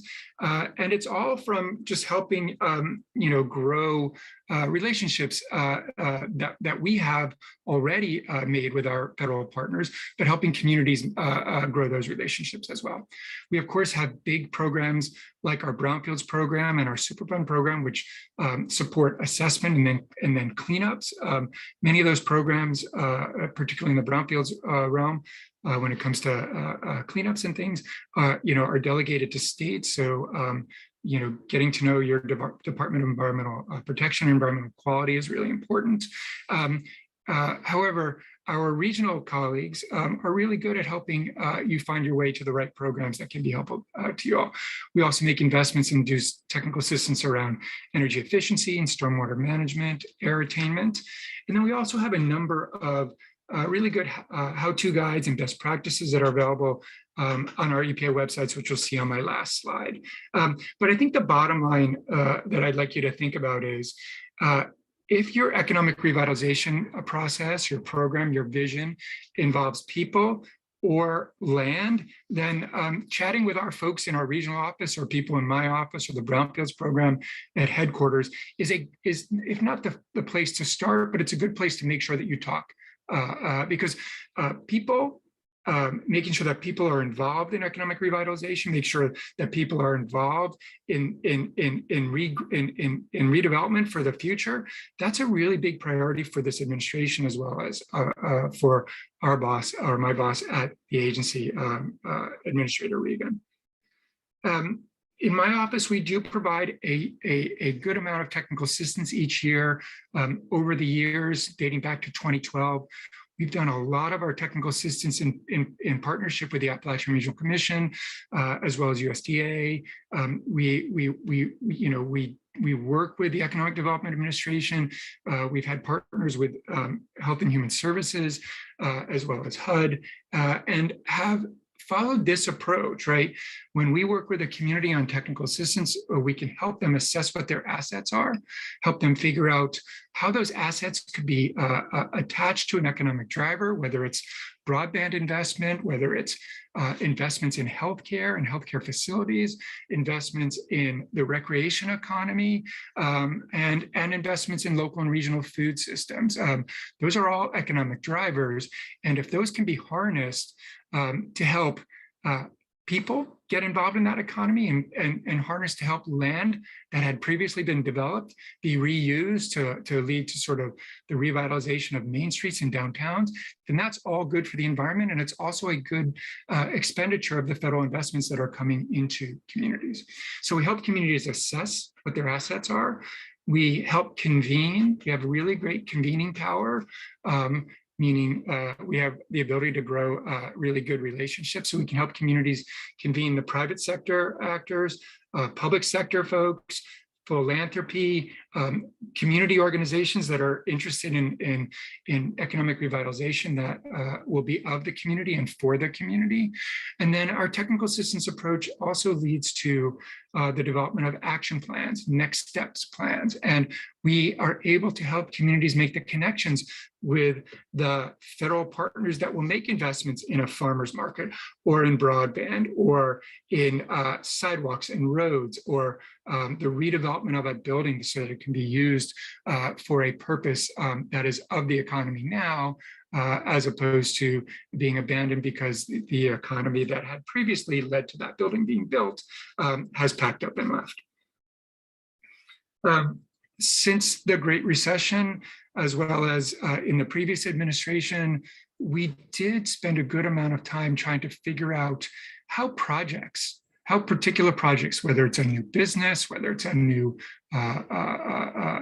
cultural hub or a new set of businesses, get developed on a project basis. And in the previous administration, the Tax Cut and Jobs Act created what is known as the Opportunity Zone tax incentive. So we learned that the Opportunity Zone tax incentive was a way to get private sector capital to flow into projects. So we spent some time working with organizations that helped us understand what would have to go into getting a project built. And so we, and again, it's on our website, we developed this sort of community revitalization sort of guidebook, and it showed how we could go from a vision to identifying priorities to feasibility to funding, design, and implementation for a project. And we've spent a good amount of time talking about the community level revitalization, but we also learned how to do a project by project revitalization. And I will encourage you to look at that guidebook on our website, and we'll make sure that it can get sent around. Do you want to spend one moment talking about the work that we have done in Williamson, West Virginia, dating back to about 2012. Started with a partnership with our friends at the Appalachian Regional Commission under an effort called Sustainable or Livable Communities in Appalachia. We helped Williamson identify some of the movers and shakers, some of the leaders in town that wanted to help create a culture of health in Williamson. And we helped make some connections between some of the healthcare providers in Williamson and Health and Human Services that was able to bring in and support a federally qualified health care clinic on the main street in Williamson in a previously abandoned building. We also came back and helped community members figure out a way for community gardens, urban gardens in Williamson to be used as a way to create and grow local fresh food that is now being used by restaurants on the in the main street, and helped get folks back into sort of into the food economy when some of the other economic opportunities had collapsed. And then later on, we came back with our Cool and Connected program to help figure out ways that the USDA investment in broadband could be used to grow economic development. And so over the years, we've developed this really close working relationship with Williamson, and that spanned the Obama administration into the early parts of the Trump administration. Do want to sort of wind up and end with some of the work that our Region 3 colleagues can help you with, right? Samantha and Betty and Andrew will talk to you later about how Region 3 can help ensure that economic revitalization can be supportive of community visions, can also help you figure out how to remove liability obstacles to the revitalization, the redevelopment of previously developed sites. We can also help, or Region 3 can help find the grants and other opportunities that EPA and other partners offer that can be helpful to you in your economic revitalization efforts. And they can really be helpful in helping you sort of sequence the different parts of your revitalization efforts.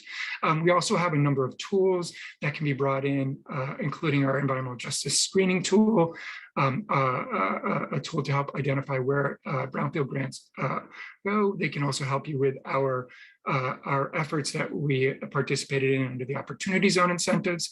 And we can also help with the convening effort that you'll need to partake in to make sure that your economic revitalization efforts are of the community, are locally led, and are community driven.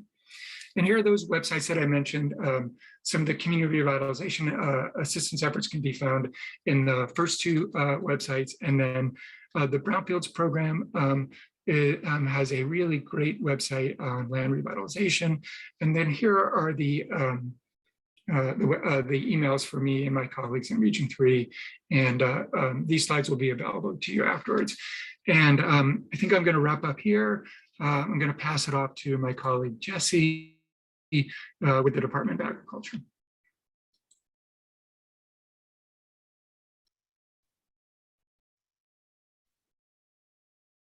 Good morning, everyone.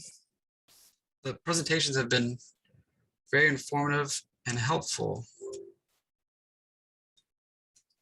I'll start our presentation now.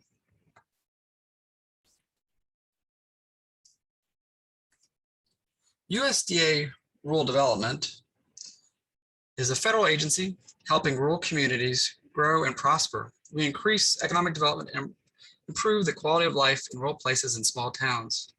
We provide loans, grants, and guaranteed loans to build critical infrastructure like broadband, water systems, and hospitals. Our programs expand access to e-connectivity, electricity, and transportation infrastructure, and support business growth, healthcare, education, housing, and other community essentials. I'm currently the acting business program director in the state of West Virginia, but I'm also the energy coordinator and a business specialist. So play a lot of roles here in the state. And the way that we meet our mission is through three different sections of our agency. We have the rural business service or business programs. We have the housing programs, and the utility service. Throughout the country, we have 4 regions. We have 47 state offices, 400 area offices, and 1 national office in DC. And in the state of West Virginia, we have 2 area offices in Ripley and Elkins. And we have 6 other field offices, and I'm actually in the northern panhandle, but I do a lot of work in our Morgantown state office too. I want to discuss our business programs for a moment. That's what I specialize in. This is an example of someone that we've helped in the Appalachian region. Through our guarantee program, we can convert, enlarge, repair, modernize businesses. We can even purchase or develop land and rights of way for buildings and our borrowers. In the recent year, we've obligated over $30 million worth of equipment loan guarantees for machinery, supplies, and also inventory. We also have the option of providing refinancing for loans that will create new jobs. And also there are other conditions associated with our refinancing, but we also can help support working capital loans and other types of large investments in the state of West Virginia. This program, we on average provide a loan guarantee of around $3 million, but in the previous couple of years, we've gone up to $25 million. But we can go as low as $100,000. So, you know, this is a very flexible program that helps rural communities in the state. Our energy programs is funded through the Farm Bill, and there's a variety of those, but in our state, we focus mostly on REAP, but we also provide biofuel payments and a loan guarantee program for biorefineries, excuse me. We have a repowering assistance program, and we help in the state of West Virginia also through financing energy audits and renewable energy development grants. Those are sort of like feasibility studies for small businesses. We also can provide loan guarantees for renewable energy and energy efficiency projects for small businesses and ag producers. Just as I mentioned earlier, REAP in West Virginia can help support small business folks and also agricultural producers. We help finance energy efficiency upgrades and also renewable energy projects such as solar panels or wind turbines. At the very bottom, you'll notice there's a mention of anaerobic digesters. We have not invested in anaerobic digesters in the state. I wish we would. I wish we had a project that would come to us. But we've done a lot of geothermal projects, a lot of investments in Main Street, including upgrades to windows and lighting and installing insulation. And in fact, I'm located today in Wheeling, where it's raining considerably, and we helped change and alter and upgrade the first state capitol in downtown Wheeling. That's just one example. We helped finance solar panels and also the windows, lighting, and help install new insulation. Another very important program that I don't regularly work in is our housing service. I used to in the past, so I know a little bit enough to be dangerous, but if you know folks that need support through our housing service, I can provide you that information. We have a single family housing program that allows for a no down payment, and it's 100% financing. We have a direct loan program and also a loan guarantee program.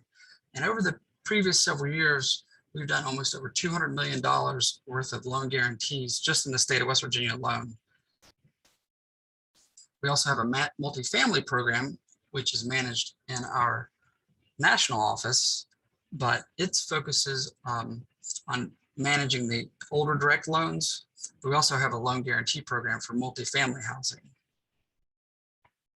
And I also don't work in that program, but it helps a lot of folks in West Virginia.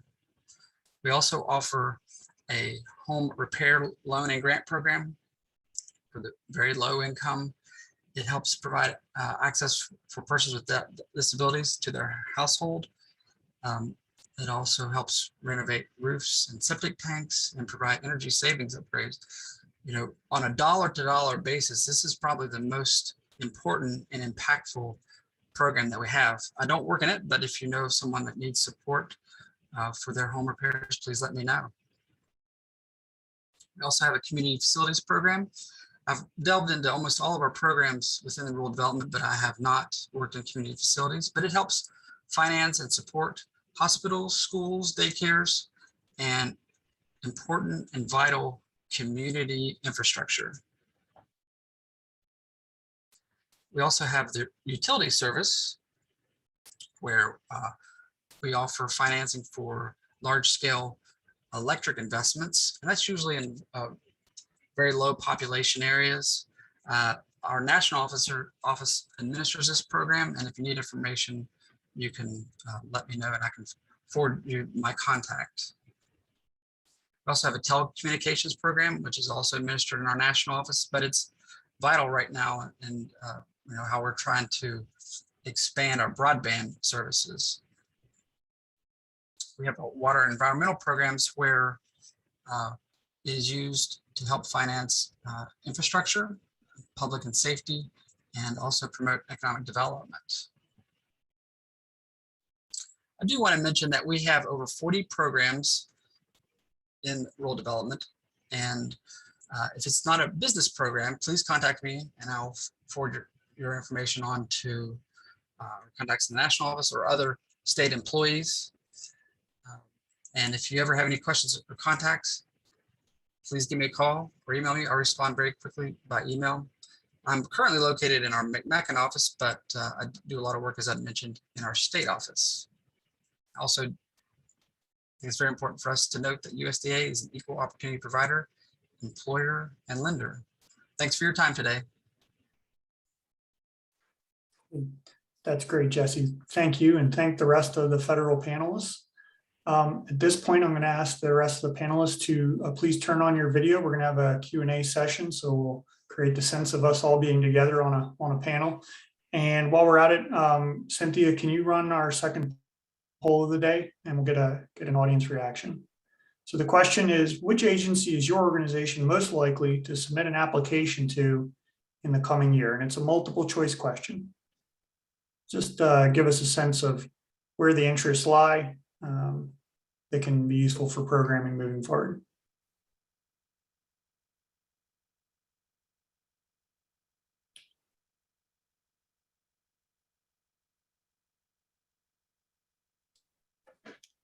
All right, well, hopefully you've had a chance to register your poll answer. And while you're doing that, why don't we jump in with our first question for the panel. Yeah, Briggs, this is Stephanie. There was a lot of questions that came through the chat for EDA. So I'm going to start with one, which is a very specific question, but there was a request for just more information about the EDA Economic Integration Team, a request to reshare the name of that team and more information about what that team's work is exactly. So I guess that's a question to the EDA folks here.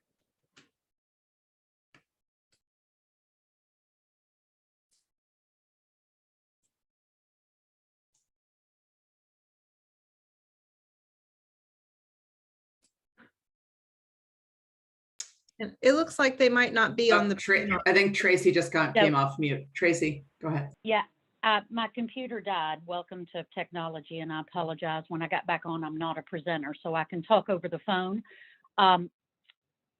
Yes, we can provide more information, and I apologize because I was busy trying to log back on. Stephanie, repeat that just a little bit. The Economic Development Integration Group.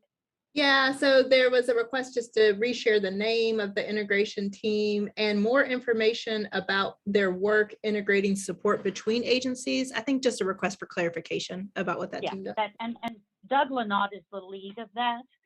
We have Matthew Selchadowski out of the Philly office. They're instrumental to project development. You know, I can't give you the entire team, but between Doug Lynott, his staff, and Matthew Selchadowski and our office, when I get in an application, the first thing I do is talk to them and Yeah, Doug Lynott leads the integration team. Yes. And Matthew sets me up with USDA, DOE, EPA, whoever it is that can partner with us. Maybe not, because we all understand on match funds, you cannot use other federal funds, but many times there are other components of a project that EDA can address. And that's part of what the whole EDI initiative is to hook our applicant up with someone who can address a portion of the project that might be ineligible for EDA funds. But through the Philly office, which handles West Virginia, it's Matthew Suchodolski. He's out of the office at this moment, but he's phenomenally responsive. And again, when I get an application or I get a phone call, I hook him into almost every initiative I'm working on. And Doug Lynott's group at the national level provides ongoing support and relationship building with the other federal agencies so that we can get our questions answered and best assist whatever applicant is there. Great, thanks, Tracy.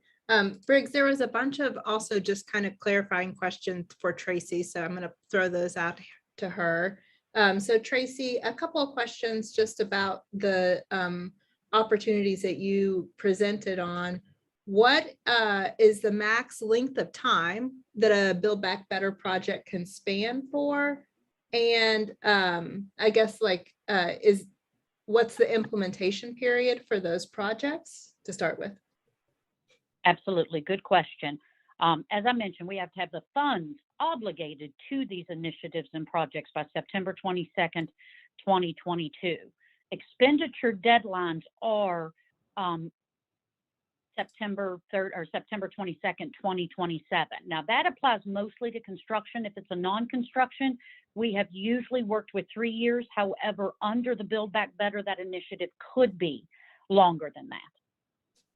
Maybe up to 4 years, but basically up through the expenditure deadline. Okay, great. And what are the match fund restrictions on the Build Back Better program? Can you use federal funds to match?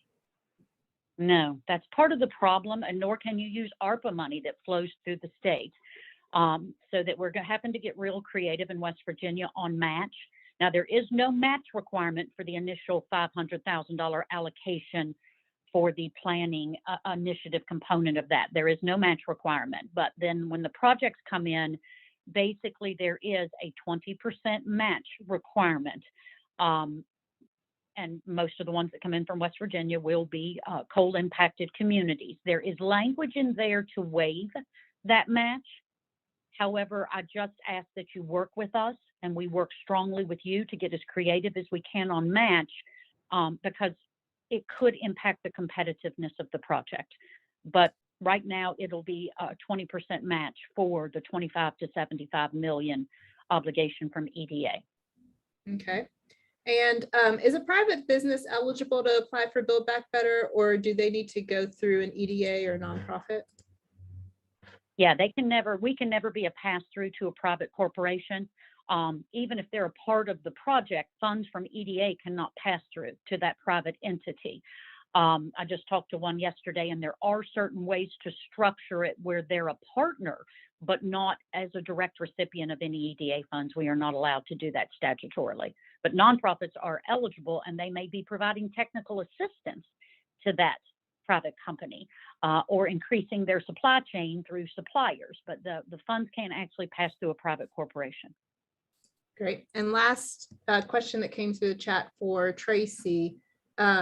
Will the EAA, the Economic Adjustment Assistance grants, be in the same range that they've typically been in years before, or will the range be different this year? That's a very good question. The NOFO actually caps the grants at 10 million. However, there's language in the NOFO that says projects ranging from 500,000 to 5 million are recommended. The advice I'm giving to West Virginia applicants is, 5 million is possible. If you want to go above that, let's at least discuss it because we want as many projects to get funded as possible. But to answer that question, Stephanie, we've never had, other than disaster funding in West Virginia, we've never had the ability to put $5 million individual project grants into the state. So I'm using 5 as a benchmark, but I guess it could go higher, but I just ask people to work with me as they're developing the application. Thanks, Tracy. Briggs, I have a couple more questions that came through the chat. One just came up for EPA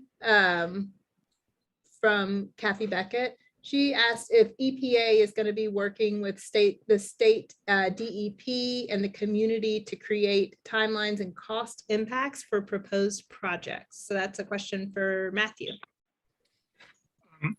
Hi, Kathy, great question. I think the best way to answer this is that, without having sort of the specifics is basically to say, having conversations with our Region 3 folks and making sure that everybody's at the table when it comes down to issues that would impact the timeline of a project is the best place to start. And so I think this is a conversation, if you have some specifics, you want to bring it up with our or my Region 3 colleagues in the afternoon. I understand there's still some slots open, but we'll need to have some more specifics. And again, just to circle back, we want to make sure that everybody's at the table when it comes to conversations around the economic revitalization in your communities. Thanks.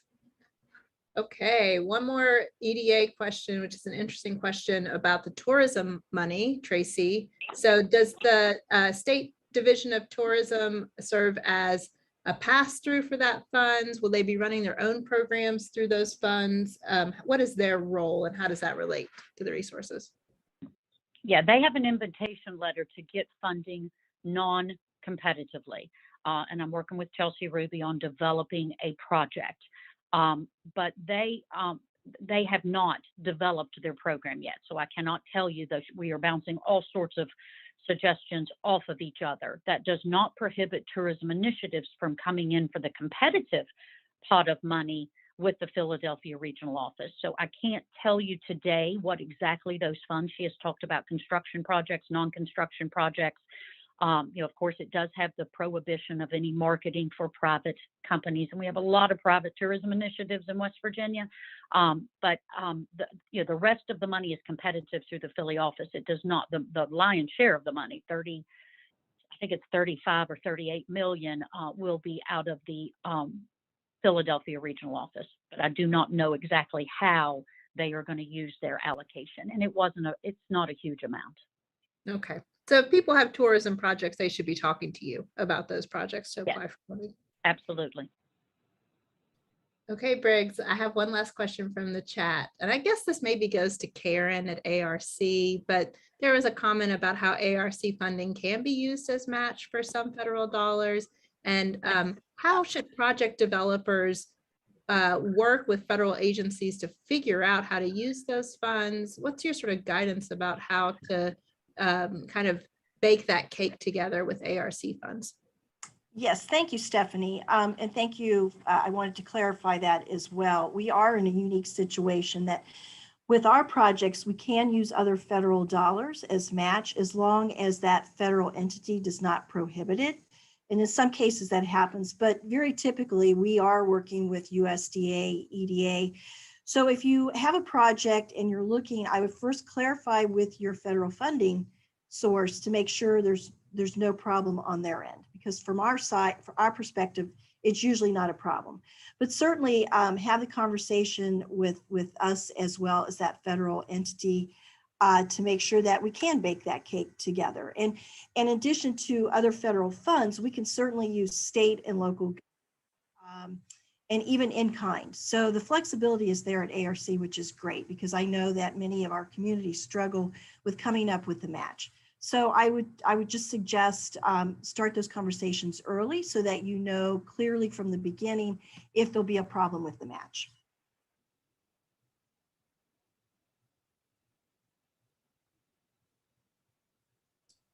Okay, Briggs, back to you.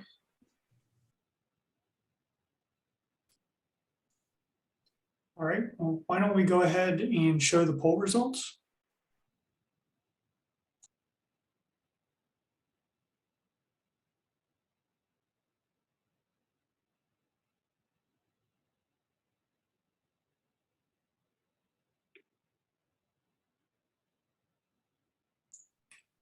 All right, well, looks like there was interest across the board and clearly the EDA folks have stole the show a little bit here, but thank you all. And that brings us to the end of our federal panel. I want to thank the federal panelists for their presentations, as well as organizing one-on-ones for this afternoon and making themselves available. Why don't we go ahead and pivot over to our state level practitioners to really give you a sense of the possible. And with that, I'm going to toss it back to Stephanie to moderate that panel.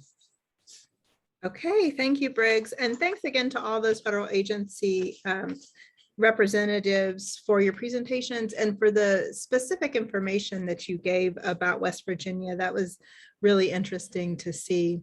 So I'm going to go ahead and invite my practitioner panelists to turn their videos on. So one of the things that we wanted to do today at this event was to have a conversation, hear from the agencies, but also hear from leaders on the ground throughout the state that are doing the work of economic development and using these federal funds. So we've got 6 speakers with us this morning, and they are going to talk about some of the work that they've done, successes that they have seen with federal partnerships, and challenges that remain, and some suggestions that they have about how to address those challenges. So we have Brandon Dennison from Coalfield Development. Good morning, Brandon. John Mayer from Marshall University Research Corporation. Bill Woodrum from the West Virginia Small Business Development Center. Jenna Belcher with New River Gorge Regional Development Authority. And Josh Jefferson with RED Regional Economic Development Partnership. And Mary Hunt with the Claude Worthington Benedum Foundation. So thank you all again for being with us today. And we have just a little bit of time to talk this morning. And so the way that we're going to run this panel is that the speakers are just going to talk for a little bit about their perspectives. And I'll try to keep us on time here. And then if we have some time, we will talk through some questions. So once again, if you have questions that come up, send them in the chat and I'll keep track of those. But we're going to transition into hearing from Brandon to start us off.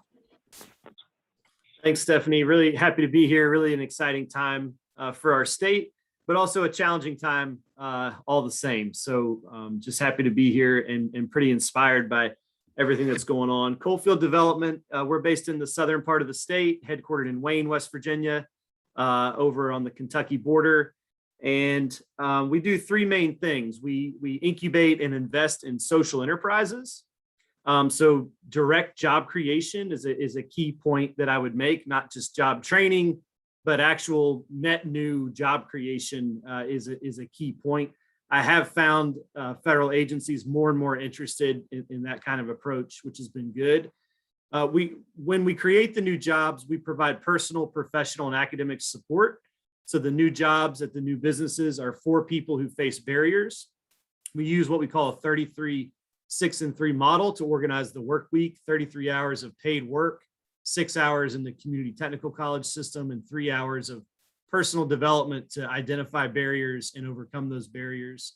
And then our third capability is real estate development, community-based real estate development. We find a lot of times our small communities have empty buildings that have a rich history, and that could be a great location for a new business or a new job training program, if only they can sort of get a match of different funding sources put together to bring that building back to life and then to really serve as a catalyst for revitalization in the community. So that's Coalfield Development. Those are the 3 things that we do. We have been able to tap a lot of the different funding sources that have been talked about today. So as far as what's working, I'm extremely grateful for the federal focus on West Virginia right now. I don't want that to go unsaid, how appreciative we are for this historic opportunity to rebuild our economy. I found that the different agencies get along. They talk with one another. They want us to succeed. And so I think we can go into, when we have an idea, it can be a partnership and abundance mindset rather than a sort of a fear-based scarcity mindset of the government trying to get us with rules and regulations. Having said that, there are rules and regulations that have to be met. And so the more this is a partnership, a dance together, the more we can figure those out. So a couple just quick points that I'll make, and then I'll pass to the next one. And hopefully we have time for conversation, which I really enjoy.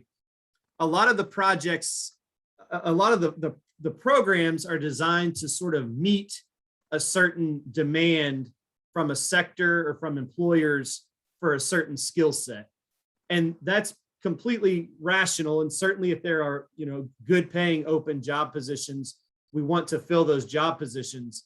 But in a lot of our smaller communities, there are not a lot of good paying jobs in the first place. And there's not a lot of demand from a strong business sector in the first place that we can be supplying and that we can be meeting. And so we find ourselves having to do several things at once, especially in the small rural communities. And that requires a lot of flexibility. So my ask to the agencies would be, instead of siloing a construction project or a non-construction project, a lot of times it needs to be both of those things. I'm seeing a little bit of that in this new EDA NOFO, which is encouraging. I think the more flexibility, the better.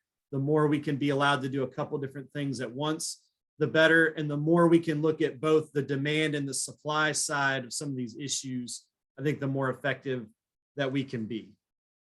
And then just to emphasize speed, I think some of our communities are in an economic crisis mode. Even before COVID, we had economic crisis mode in a lot of our communities. And so we really cannot move fast enough to meet the challenges that we're facing economically and otherwise. Great. Thank you so much, Brandon. And you got a +1 for the siloing or stopping the siloing of construction versus non-construction projects. And I do know that can make it quite complicated to hold those projects when you're having to layer in all these different types of funding. So I appreciate your comments and your brevity. So we're going to move on to John Mayer with Marshall University Research Corporation. And John, I'm just going to pass it over to you to talk us through some of the amazing work that you all have done and some of the challenges that you've seen. Well, great. I have been very inspired by the results that we've been able to achieve with our community and our federal partners. And out of that experience, which goes back, I think now to 2011 with our University EDA Center, we had some observations that I collected from our staff. Actually, if you're expecting to see Sarah Payne today, I am just a wand replacement, and you'll just have to do for that. But one of the things that folks wanted me to emphasize is that there is grant execution capacity in our community, and many of these entities that can do this work are able to partner effectively. They have a track record, and so we ought not to arbitrarily restrict who is the prime on any given contract. We ought to let the quality of the project rise to the top, and let the demonstrated collaborative works sustain that this is not kind of any kind of an exclusivity, but it is a working partnership. Kind of the second thing, and I think it resounds or rebounds with something that Brandon said, is many of our communities also have workforce readiness issues, which are very substantial. So some of the human capital work that is going on really needs to be emphasized in this phase, especially with regard to some of the most impacted communities. It is a very different enterprise to invest in Huntington, West Virginia, than it is in McDowell County. And I think all of us, as the partners around this table, need to continue doing what we're doing where we do it, but also focus on those areas in greatest need and figure out how we can do better. Third thing is really just as we're looking for ideas, if everything has to be new that we do in executing this immense challenge that's before us, we're going to wind up with just a multitude of small projects wandering around, bumping into one another. And I say that what we've learned especially through the EDA and the ARC power phases over the last 3 or 4 years, is we've seen what works. We've essentially been able to pilot programs and see what works. And we need to be proud and bold to scale those working projects to the extent that they can, because we already have overcome many uncertainties. We have operational expertise, and if we can continue to make impact, we should continue to be able to apply for those investments and compete successfully. I hate to bring up sports analogies, but it's kind of like, when you're running up the middle and you're gaining yards, the commentator says, you keep running the play as long as it works. And I think with some of these programs that we've seen, they are extraordinarily impactful, and they have produced great returns on investment, and we need to keep investing in them. So I just want to commend everybody for the work that has been done over the past 5 or 6 years, the cooperation of the federal partners, their outreach to us. And I also want to commend all of the folks within Marshall University and with our collaborative community for all the hard work they've done, and just point to that 300 million number and say, folks, there's big work coming, and we need to get prepared, and we need to work together to get that done. So thank you all very much. Appreciate it. Thanks so much, John. And just going to highlight a couple of things that you mentioned here, just to make sure people got that. So I think this point around the partnerships are strong and they exist, and let us lead with who we think is the best grantee, the lead grantee on projects, and focusing on the impact and scaling. One of the critiques that we've heard on the ground here, I'll say, about federal funds is that it seems to be sort of scattershot, and it's not sort of clear how things are building on each other. And I think some of that is because there's so much emphasis on funding pilot projects. So one of the things that I think there's an opportunity to do is to work with agency staff and think about how can different resources build on each other, which I know some staff on the call do a lot. So I'm going to transition it over to our next speaker, who I think does think about the human capital side of the work quite a bit. Bill Woodrum is, as I said, now with the West Virginia Small Business Development Center. Many of you might know him from his previous role with the Robert C. Byrd Institute of Technology. So Bill, thanks for being with us today, and I'll turn it over to you. Yeah, thank you, Stephanie. Clearly, I think it's undeniable that the investments that we've seen made in the POWER programs and other EDA and ARC programs over the last several years have made an impact on the ecosystem here in West Virginia. They've encouraged more partnership. It was a great pleasure when I was at Marshall at the Robert C. Byrd Institute to work in both agriculture and entrepreneurship and try and create non-traditional partnerships, things that will lead people back into opportunities for economic growth that are really culture change here in West Virginia. We're working on that. We've seen investments now, steady investments over the last 7 to 10 years. But it's going to take a lot more. And we've spent a lot of time talking about systems change, and this interagency working group really is an answer in a lot of ways, hopefully, to what we've discussed, which is a real strategic investment of long-term dollars. I was very happy to hear Tracy say perhaps more than 3 years, especially with some of the contracting. By the time you get things up and running, when you're encouraging large partnerships, by the time you're ready to go, you've spent 6 months or 7 months trying to get all those I's dotted and T's crossed. So it really is great to hear them talking more money and more opportunity. And the reason that's important, I think, is because we have several partners who do a great job with obtaining federal funds, utilizing federal funds, being impactful. But it's getting beyond those partners down into, like John said, reaching out into the communities that aren't quite as ready. And those partnerships take time, and those investments take time to see results. So really working with partners to figure out beyond the dozen or so that we can all name, and several of us are represented on this call today, who are very good at obtaining and utilizing these dollars, but reaching out into communities, creating impact in the local communities is so important. And I think that's best done through partnership. The new business link effort that I'm leading at the SBDC is all designed around getting people to know the resources in their community and connect to those resources for entrepreneurship. And that's entrepreneurship across every sector, manufacturing, agriculture, wherever it is, but really building access to those resources down in local communities.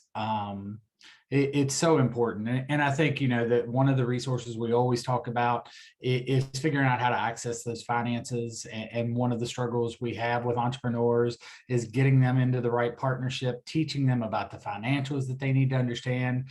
People have great ideas. And I saw that over and over and over through the last several years at RCBI in my work, but it's getting them to not just understand their concept, but understand or their product, but how that product becomes a business, and not just building a good product, but building a good business. So working with partners like SBDC and across the state to really reach out to people and help them understand the process that it takes, I think is super important. Great, thanks so much, Bill. So I think many of us have a hope here that you express with the role of IWG and supporting this broader systems change work. And a lot of what we have been talking about within West Virginia among these partners that are focused on this work is how do we grow that pipeline, as you were talking about? How do we build more access for entities to link into this federal funding and urgently do that, as Brandon was mentioning. We have to move swiftly here. And I think that it seems like our federal partners understand that. So thank you again. And now I'm going to transition it over to Jenna Belcher, Executive Director of the New River Gorge Regional Development Authority. And Jenna, you all hold a bunch of different hats over at your agency. And so talk to us about what you've seen work and what are the challenges that you see. Sure. Thanks so much, Stephanie. I really appreciate the opportunity to represent not only the New River Gorge region, but Southern West Virginia, specifically communities number 1 and number 23 on the IWG's priority communities list. So as the largest of the 3 regional EDAs in the state of West Virginia per capita, we represent Raleigh, Fayette, Nicholas, and Summers County, and we're now home to the nation's newest national park. So NRGRDA is really fortunate that we have received a phenomenal amount of financial support from many of the federal agencies represented today. And so I want to start with just kind of highlighting our most successful and what we would consider model project. Even though I consider each of our funding announcements really unique and impactful, our West Virginia Hive program that was initially funded by the Appalachian Regional Commission Power Initiative in 2016 is really our most impactful project that has received federal investment to date. The Hive program was launched with a focus of supporting small businesses and entrepreneurship efforts in 12 counties in Southern West Virginia coal communities, as well as providing one-on-one business support advising and technical assistance dollars in an effort to retain and expand businesses present in the region. Since it's been funded in 2016 and through the perseverance and visioning of the West Virginia Hive's Executive Director, Judy Moore, the West Virginia Hive has served 337 businesses, created 44 new businesses, completed 70 business plans, deployed $500,000 directly to businesses in technical assistance to support scaling, and leveraged $4.4 million in private investment. Our Hive program continues to grow and scale into new efforts to fill the gaps identified in those coal-impacted communities.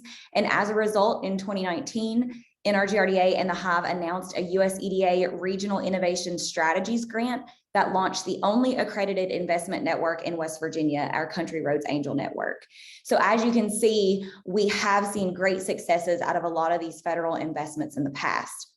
However, while the Hive program is a model example of success and impact of startup and continued federal investment, I'll echo Executive Director Rainey's point from earlier today that we do need to have a frank discussion about the bottlenecks and stumbling blocks that often challenge even high capacity organizations like NRGRDA in accessing and deploying funds to support coal impacted communities. So I would like to just briefly touch on 4 topics that represent challenges that economic development organizations from across the state have collaboratively identified as considerations for the IWG and our federal funding partners. So our first topic that we'd like to discuss is just the grant restrictions. We recognize that a collaborative and regional approach is highly favored for federal funding requests and are often pushed multiple projects and like projects together. But we feel like funding organizations should consider allowing active applications from multiple active applications from organizations with projects representing a multi-county or multi-state footprint. So for organizations like NRGRDA, a single active project restriction proves really difficult when applying for federal projects and funding for those projects in the same region with vastly different deliverables. And it's actually really counterproductive to economic diversification efforts when you're serving multiple industries and sectors. So that's one of the issues that we really run into with a lot of grant funding sources outside of the USEDA is that we can't apply for multiple active federal grants.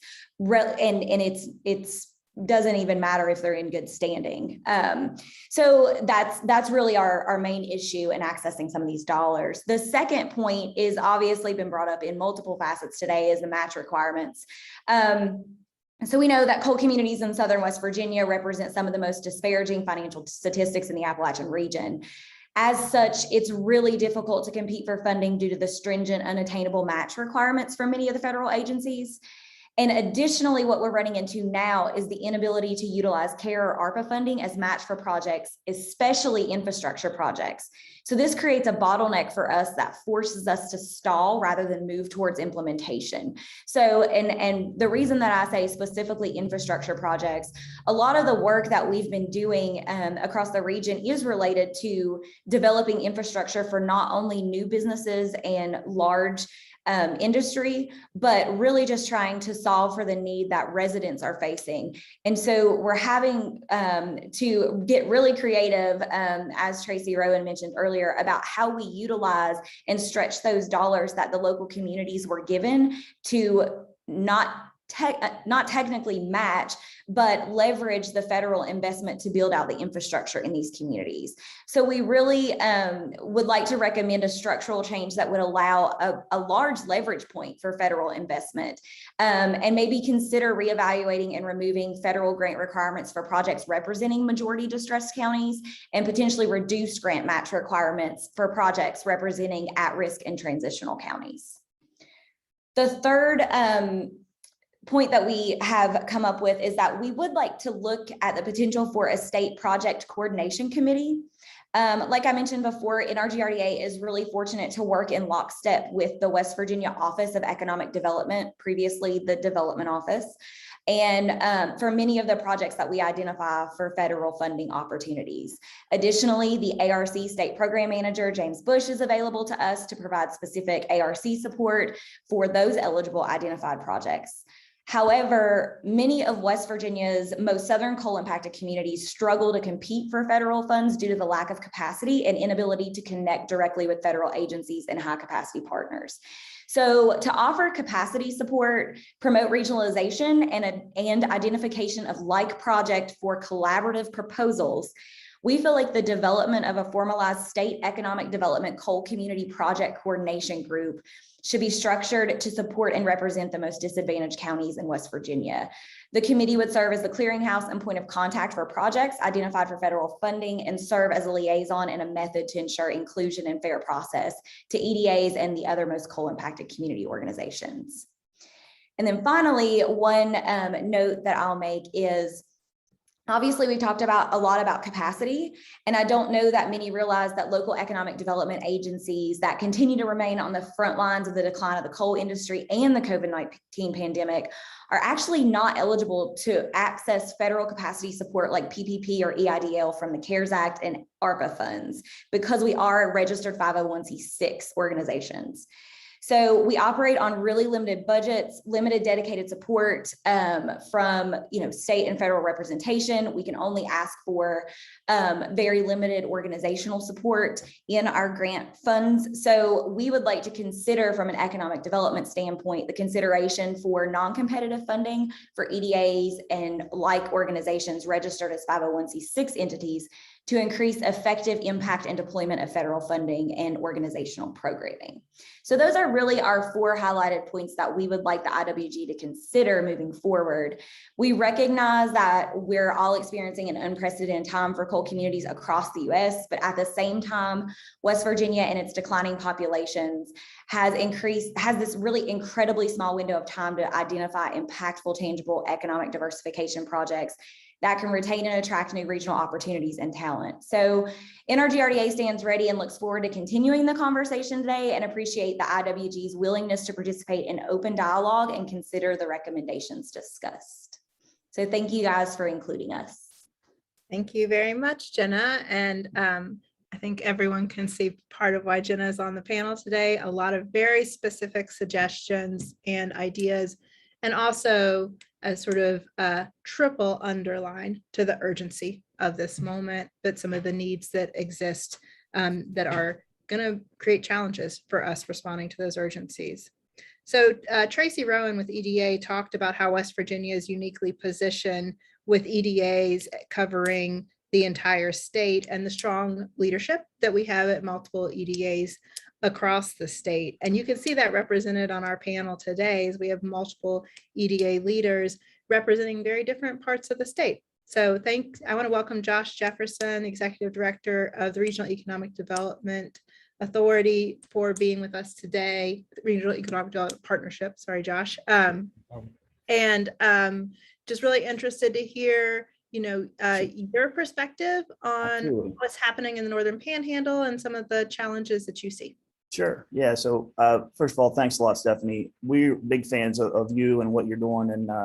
And I'm fairly new to the position, but I've been with the company for a long time. So I'm anxious to kind of work closer together on a more regular basis. And, it's a privilege to be on such an impressive panel. I mean, Jenna, you just heard, that was incredible. And Brandon and Bill and Mary and John. So it's a great opportunity for us to be part of this. I wanted to take a minute to thank Dr. Anderson and Briggs, because I think this is needed, candidly. I think it's something that's important, and I'm anxious to work with Dr. Anderson. We knew him at WV. We're excited to work together with him. We've met him a couple of times, and I've known him for a while, but I think this is very needed, and under his leadership and Briggs, I think it's a great opportunity for the state of West Virginia for sure. I'd be remiss if I didn't say on this at this time to thank Senator Manchin and Senator Capito. I mean, and not only they do incredible work, and I mean they're in obviously powerful positions, but they stay true to West Virginia. Their staff, their team that's on the ground that we work with, that Jenna works with on a regular basis, are incredible. They're just great people to work with, and they have done a significant amount for our area, for the state. Continue to do that, and Reconnect's a great example of that, and I'll touch on that in a minute. But wanted to echo two comments that were made by co-chair Gail Manchin and Mike Rainey, who are great partners at the ARC, and then also obviously with the Office of Economic Development at West Virginia. And they really spoke of regionalism and partnerships, and Jenna did the same thing, and that's who we are. It's in our name. The Regional Economic Development has been around for a long time. We've been can trace back to the 20s. And as you said, we've grown over time. We are fortunate to represent 3 counties in our Northern Panhandle, Ohio, Marshall, and Wetzel County. And they have great leadership at the county level. And we got great representation from the state level. And we work with them on a regular basis. We're their designated economic development organization. And we're fortunate to be that in that capacity. The great thing about those 3 counties, and not to say we don't obviously work very closely with Hancock and Brooke County and Tyler County just south of us, but the 3 counties that we do represent are unique in the fact that they're pretty diverse in their economy. High County, Wheeling is the county seat there. It's very strong in professional services. We've had a lot of success in back office with the health plan and ORIC and Williams-Lee locating here, major employers. We have destination retail up at the Highlands area. You go a little bit further south in Marshall County, where you see significant natural resources. And that's a topic that I'm sure Brandon's pretty familiar with. But Marshall County is always number 1 or number 2 in leading producer of coal. I know most of us think about coal when we think about the southern part of the state, and obviously that's vital to the state of West Virginia. But Marshall County is obviously one of the leading producers of coal in the state, and it's a vital, important industry for our region. And then we've also been blessed with the natural gas industry. So we have significant natural gas in that area as well. And then we also have manufacturing in Marshall County. So you've got a lot of diversity just in those two counties. And you go a little bit further south, and we'll talk about the regionalization like you mentioned, but a little further south in Marshall County, you have a pretty significant chemical industry. We've got Westlake and Covestro with a significant presence, major employers. And then in Wetzel County is a smaller, small businesses. It's a lot of, it really has, it thrives through, and Bill would know the entrepreneur spirit in Wetzel County. It was a bedroom community for a lot of years for a lot of the industries when they were operating at their peak, when it was Bear and PPG and across the river that you touched on, Ormet. It was a bedroom community. It flourished. It did well. But as those industries started to downsize, and the Ormet facility, which is located in Ohio, which is right across the river, closed their doors, the New Martinsville facility, the New Martinsville town, New Martinsville was devastated. It was probably while Ormet was located in Ohio, it was probably 60 to 70% West Virginia employees. So I'm glad we're speaking on a federal panel, because we obviously have, it's very important from our standpoint that we, our impact on the regional and statewide and national level. If you're bordering states like Ohio and Pennsylvania, the economies don't do well there, it can impact us pretty significantly, like you see in the Eastern Panhandle, who has some similarity, like in Berkeley County with the growth of the DC metro area. So when we have negative things happen in Ohio, it can impact us. But there's some positives there as well. We pull from the workforce in Pittsburgh. We're only about an hour from Pittsburgh in our area. We're less than 2 hours, and Mary knows the Benham Foundation is a great partner of ours, but we're only an hour away from Pittsburgh and about 2 hours away from Columbus. But I thought I might just touch on a couple of things, a successful kind of partnership that we've had recently with one of the departments that was on the call with the EDA. And it was a water line. And I'm going to talk about a little bit about the coordination of efforts that we've had. This is on the ground level. The EDA did a water line extension in Wetzel County, what I mentioned before, with two of our companies. The one was in the chemical sector, which was Westlake, and one was in the natural gas sector, which was Blue Racer. And we had a partnership with the EDA, and Tracy Rowan, who's on the call, I know she presented a little earlier, is a great partner of ours. She worked very closely with us. Bellamar, who's our regional counsel in our area, and they also represent Belmont County, which is over in Ohio. Bellamar, Trace, the EDA, obviously Red, Blue Racer, and Westlake, as I mentioned, and Marshall and Wetzel counties came together, two counties, and to work together to provide a matching fund for that opportunity to extend that water line. And the reason for those two counties to come together and match that fund was they saw a benefit that if they could help out the industries that are bordering their counties, again, they would see an impact and a positive impact for the people that work there. So we have, I'm really happy to say we have partnerships already ingrained in our area. I mean, we work across the borders. We really see significant advantages there. And much like Jenna, we like to be the one-stop shop to be able to be the contact that we can bring all those organizations, those representatives together to kind of work for the greater good for the state of West Virginia. We see a lot of benefit to that.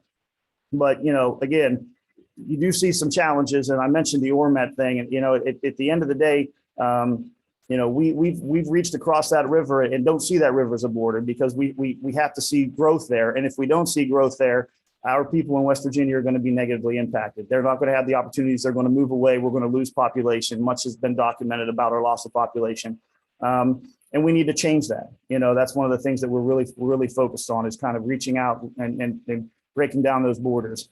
And I think Jenna hit on some of the challenges with funding. And I think one of the more recent ones, and I mentioned this at our opening, the Reconnect program. So the Reconnect program is something that many counties in the state of West Virginia have had success in getting some funds. And we're really fortunate for that program. And at this time, it's very much needed. Obviously, with everything going virtual, the USDA, we applied through the USDA. Jesse was on the Zoom earlier, for around a $4 million grant for broadband expansion into about 87 miles of rural Wetzel County. Well, the challenge with that is, and CityNet's been a great partner, that's going to be the provider, but a challenge to this was that it was and I'll echo Mike Rainey's thoughts, was the grant that was required a match.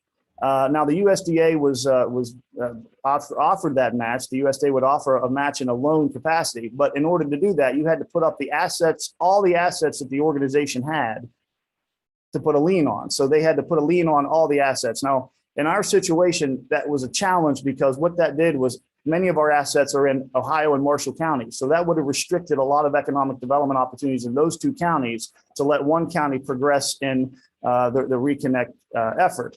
So we were fortunate to have a great partnership with the Wetzel County Commission, who had the vision, had the capability, and saw that as a priority to have those funds matched. So we worked closely with the Wetzel County Commission to get that and see that through. But if not for them, and if not for that opportunity, we would have had to put a lien up on all the assets that our organization has, which is candidly a lot more than what the $4 million investment for that broadband project is. It would have restricted a lot of other opportunities all throughout the Northern Panhandle, because we wouldn't have been able to do other projects if someone wanted to acquire property or move into a building. It would have been significantly challenged. So we did see that as a pretty significant stumbling block, and candidly probably would have not moved forward with that if not for the Wetzel County Commission stepping into the role that they did. So we're very appreciative of that for their leadership. But that's a challenge I think that Jenna touched on. I think those bottlenecks, those barriers, those I don't think they're intended to be that way, but it just becomes, a challenge across the board where that could be with communication. Maybe those things can be knocked down a little bit. And we look forward to being part of that. So with that said, I'll wrap up and again, appreciate the opportunity. We've got a lot of great leadership around the state of West Virginia, a lot of great partners. I think this is a prime time to move forward. Thanks so much, Josh. And yeah, part of our hope today is that by uplifting these challenges to federal agency partners on the call and transparently to Briggs and his team at IWG, hopefully we can get some progress to address them. So that reconnect issue is a very unique and specific one, and kind of, I think, points a spotlight on one of the many challenges around broadband development in West Virginia. So Mary Hunt with the Benham Foundation knows quite a bit about some of those challenges around broadband and a lot of other things related to community development. I'm not going to eat up her time by talking about her role, but we're ending with her because she has a very broad view of the field and the opportunities and the challenges. So thank you, Mary. Thank you, Stephanie. Let me make sure I pull up my comments here so I use my time wisely. First of all, thanks everybody for being on here. Bring a friend to the next one and make sure that we really give our feedback to the feds and to each other so that we could seize this opportunity. Just for those that don't know the Benham Foundation, we are the largest foundation operating in West Virginia. We cover a footprint of southwestern Pennsylvania and West Virginia. Although we're the largest operating, we're not a big foundation. And so part of the reason that we are involved in the work of leveraging federal funds and getting deeply involved in this is just because it can help make those projects that we're interested in and that you're interested in your communities.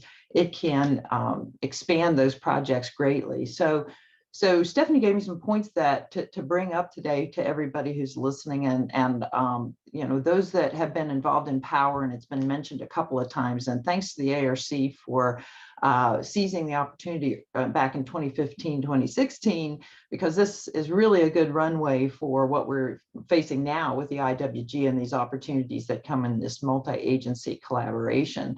But the opportunities that the foundation saw with power and how we partnered with many folks here, especially the hub, in looking across the state is, just as John Marr said, is we had many existing projects that were underway, which had ambitious goals in the long term, but the current funding was unable to address those goals. So these were the starting points for what we saw forming broader goals, bigger goals, and designing projects around those. And so as we look around to the folks that are here on the call, thinking about what you're already doing and looking at how those can expand and deepen and have more impact, that's something that is a really good baseline for starting your project development.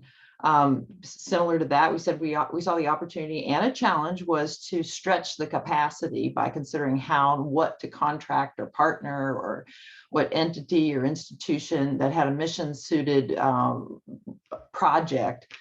fulfilling that aspect of the project, and how did those things go together. We said that, we wanted to help folks get a what's in it for me in your partnerships so that everyone could see value. It wasn't just a rush for federal funding, but it was an advance to the funding that can facilitate the right kind of work. And so that's how partnerships are real and longer term.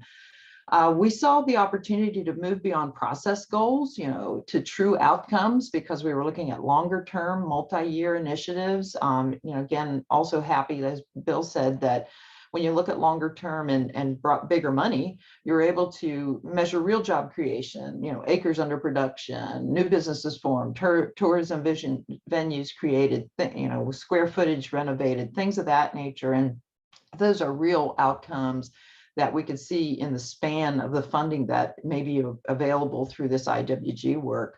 And then the opportunity to create game-changing efforts, not just dream of the future, because we have always used this word potential, but it's to realize this potential and put the real boots on the ground, which can positively change the economy. And that is what I think we all want to be a part of.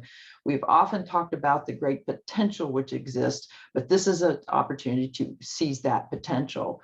So as philanthropy, talking quickly about philanthropy as a key partner, I think the role that we have played in other philanthropies that I would encourage you, even though some are smaller, some are bigger, is that we're a thought partner, and we provide financial assistance, but also that financial assistance can be for leadership, for helping build capacity. We help host calls, convene, coach, help with funding for grant writing, professional services. This is another way that we saw power as a very facilitative tool, is the things that folks needed. We were able to provide small funds, which had great impact in accessing those dollars.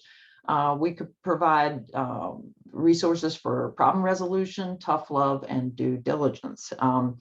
We're an investor. Our past investments, and needless to say, that what has been talked about a lot is matching funds. We have provided matching funds to projects.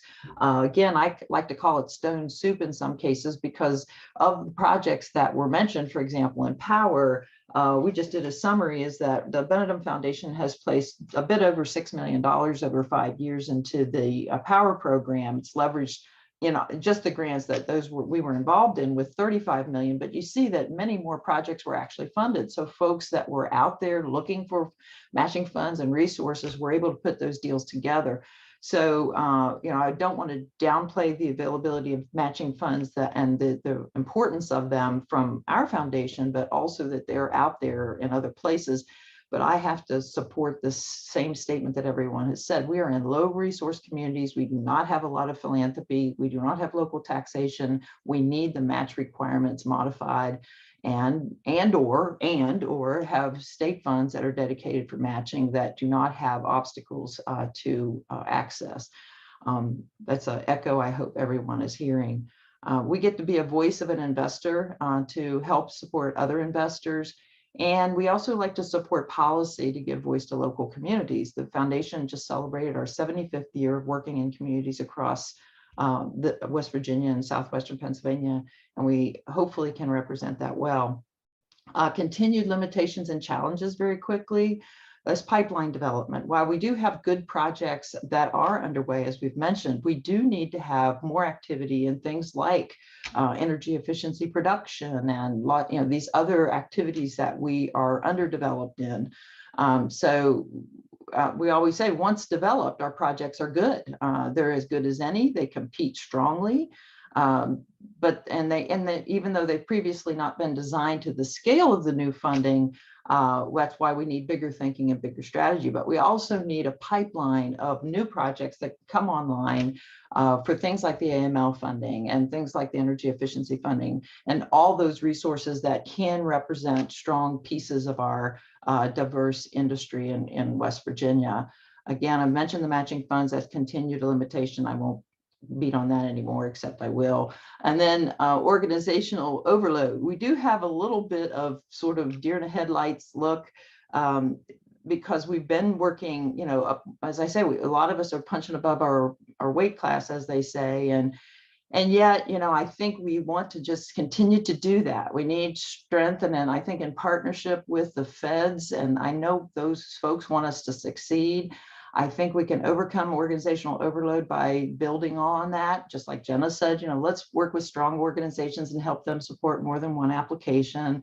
Let's work with our universities who can, get that back office support to us. We all have the same mission in mind. So that kind of overload, we want to be careful that we don't turn away funding opportunities because we are somewhat overloaded. And then the time to act is now. We know things take time, but this is a different way. They take time. Well, this is the time. So we do need to step up and reach that opportunity now. So I'll stop with that. Thanks so much, Mary. And thank you to all the speakers. I'm going to ask one question here, and we'll go a little bit past our time, but I think it's an important one that's been brought up in the chat in a few different ways. And Mary started to reference it. So maybe Mary, I'll start with you, and then I'll pass it over to Brandon, because you brought it up in the chat, and then open it to the rest of the speakers. So it's really a question around, how do we leverage the opportunity of this moment? What does thinking big look like? And how do all of the entities that are interested in this, the 100+ people that have showed up to the call today, plug into the partnerships? So how do we leverage? How do we think big? How do we connect? Well, I will start, and go back to that experience we had with power. Some of the first thing we did in that string of activities of looking at the power opportunity was matchmake people. So, one thing that the foundation has is we have a group of grantees that work in similar categories. And sometimes there are different places in the state that people didn't know each other. Fortunately, we have better familiarity with each other now. But I think the first thing to do is, if you're saying I have as Brandon's example, I want to work in a reuse industry and I have these categories of work and I want to do this. Who else is doing that? How are they doing it? Who's sort of in that space? Calling our network and making sure that you get those folks lined up and then building that relationship. Granted, we don't have a lot of time for the relationship, so we do have to negotiate the what's in it for me and tread into that space with some trust. But I think trusting partners are what we can help build with good, smart project descriptions and accountability and the support once we're funded. So those are the types of things that, looking with partnerships for scale, but also looking at what we're doing and going deeper and wider, sometimes geographically and sometimes in the industry space that you're in. If you're working with one product development or an agriculture, let's get different types of agriculture or value-added production, as has happened over time as we've developed these industries. Brandon? That's right. We don't want to be crabs in a barrel here. That would be the worst case scenario. And I do think sometimes with past programs, we have sort of gotten trained at the community level. It's always to sort of make your thinking smaller. It's like, get more focused, stay in one sector, finish this one grant before you get another. And that's not how transformation happens. And I'm hoping that this is an opportunity. Maybe we don't have to piece 30 different funding pieces together to get this historic building revitalized again. Maybe we can do it all in one or two chunks and move quick and put people straight to work. The other thing I would say, we don't want to be crabs and barrels. It's not about growing our own little fiefdoms. Let's keep our eyes on the prize. Let's keep our eyes on the most marginalized, most vulnerable people and keep focused on that. And if we're doing the most good for the most people who are the most in need of it, then this state is going to be in a much better place, and we will have done what we have a historic opportunity to do. Okay, I'm going to let Brandon have the first word and the last word because we're over time. We are going to run a poll because we're interested to know, for you, the participant, what are the challenges that you are facing in accessing federal funds? And if there's just a few challenges listed on this poll. So if there are things that are a challenge for your organization that aren't on the poll, just put them in the chat. But this is an interest of the Hub and the Benham Foundation and also IWG. So please take a second to fill this out. And thank you to Brandon and John and Bill and Jenna and Josh and Mary so much for your thoughtful comments and for all of the leadership that you're doing in the economic development field in West Virginia. It's really inspiring to me to get to work beside you in this work. And I'm excited to see what we all do in the coming year to as we said, leverage the opportunity this moment. So thank you guys. Okay, and as we finish that poll, I'm gonna, hey Briggs, invite Briggs back into the conversation here as we close out the day. So we'll take a few more minutes to finish that poll, but as we close out today, I just want to reiterate what you've heard a few times this morning, that there really is an opportunity in this moment to make generational change in our state. There's an opportunity from the federal funding side, the money, the partnerships, and the leaderships at all levels within these federal agencies that are committed to supporting coal communities. And there's amazing opportunity that we see with leadership on the ground, with organizations across all types of sectors and across all communities in the state. So our federal partners have made a clear commitment to West Virginia and to coalfield communities. And we hope to see this commitment translate into dramatic resources flowing into our state in the coming year. So while there are challenges that remain, which we've talked about, there is a clear opportunity for us to continue to build strong partnerships across our organizations and with the staff at these agencies. I really encourage you to reach out directly to the staff that spoke today, and as the practitioners suggested, to think really big about how the resources that are available through these federal funds can flow to your company, to the partnerships that you're in, and to the communities that you serve in West Virginia. So let's just close out the poll around the challenges and see what are some of the things that were suggested. So match, no surprise there. That's been probably could have titled this Match Challenges, Revitalizing West Virginia Energy Communities. And everything else is kind of equal. There's a lot of suggestions or challenges listed in the chat, so we'll collect those and share those with our federal partners. So last thing I'll say as a closing is that the West Virginia Community Development Hub is here to support and to help with these efforts. And we do have an event that we're planning for later this year. We do a West Virginia Power Summit every year with the Appalachian Regional Commission. The summit is going to be virtual again this year. It'll be on November 17th. There'll be a save the date sent out to everyone that registered for today's event. It's a great opportunity to think about ARC funding, but also this year we're going to think a little bit bigger about these other federal resources. So I invite everyone to come back to that and use that as an opportunity to connect and start building these projects and partnerships. We want to know if there's other support that you need. So we've got one more poll we're going to run. And as we ask the question just of what additional support does your organization need to successfully pursue federal funds? And again, if there's things that aren't on this list that you need support with, put them in the chat. As you fill out that poll, I'm going to hand it over to Briggs to close us out. Thank you, Stephanie.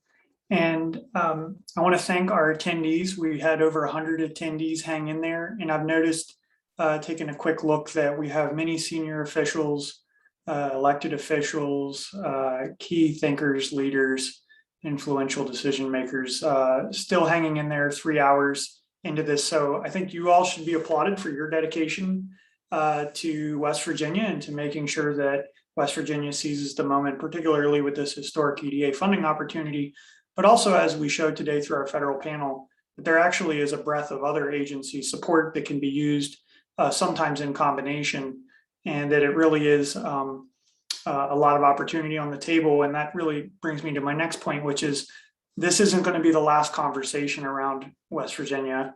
I know for the IWG, we're dedicated to it and it being successful. Stephanie mentioned an opportunity. We're certainly going to be engaging with the state moving forward, both through direct ad hoc engagements as well as more convening of events and that kind of thing. So look forward to that. I want to thank our federal partners For the folks that were on the panel or introduced comments into the chat, we had a federal panel here that was paying attention, plus additional attendees that were in the audience watching. And so they took in what you just gave us as input. So thank you very much for providing that chat, those comments, and we will take that back and do our homework in terms of what we can do there. I want to thank Stephanie. I want to thank our other partners behind the scenes. I want to thank the folks that did the logistics on the event and all of that kind of stuff that absolutely has to happen. And it worked great today. So thank you very much. As we pivot to close out the event, I want to remind everybody one last time, please do sign up for the one-on-ones. I noticed back about an hour ago, there were already 50 people signed up, but there are a few more slots left if you're interested in doing that. And if you weren't able to sign up to speak with an agency rep, just couldn't make the calendar work or what have you, please do reach out to somebody from an organization. If you want to, you can reach out to me and I'll be the traffic cop and connect you there, because we want to make sure that this isn't the only opportunity that you have to build that relationship with a federal agency representative. So please do take that action to do that. Like I said, this isn't the last time we're going to be speaking together. If you haven't already, please sign up and we'll make sure that you receive announcements about future events as well as funding opportunities. Yes, today we talked about this 6 sets of funding opportunities, but in fact, there are 5 more agencies in the IWG. And of course, with annualized appropriations and potentially an infrastructure act, there could be even future activities that we'll want to get the word out about in the future. So please do sign up. And with that, that brings me to the end of the meeting. And I just want to thank everybody one more time. It's been a great day. Thank you so much, Briggs. And as Briggs mentioned before, you'll get a follow-up email from us. There's a link to a survey if you want to provide feedback. There's also an option in that survey to ask for help. So if you're looking for help in moving this forward, fill out that survey for us. And everyone have a great and productive rest of the day. Bye. So long.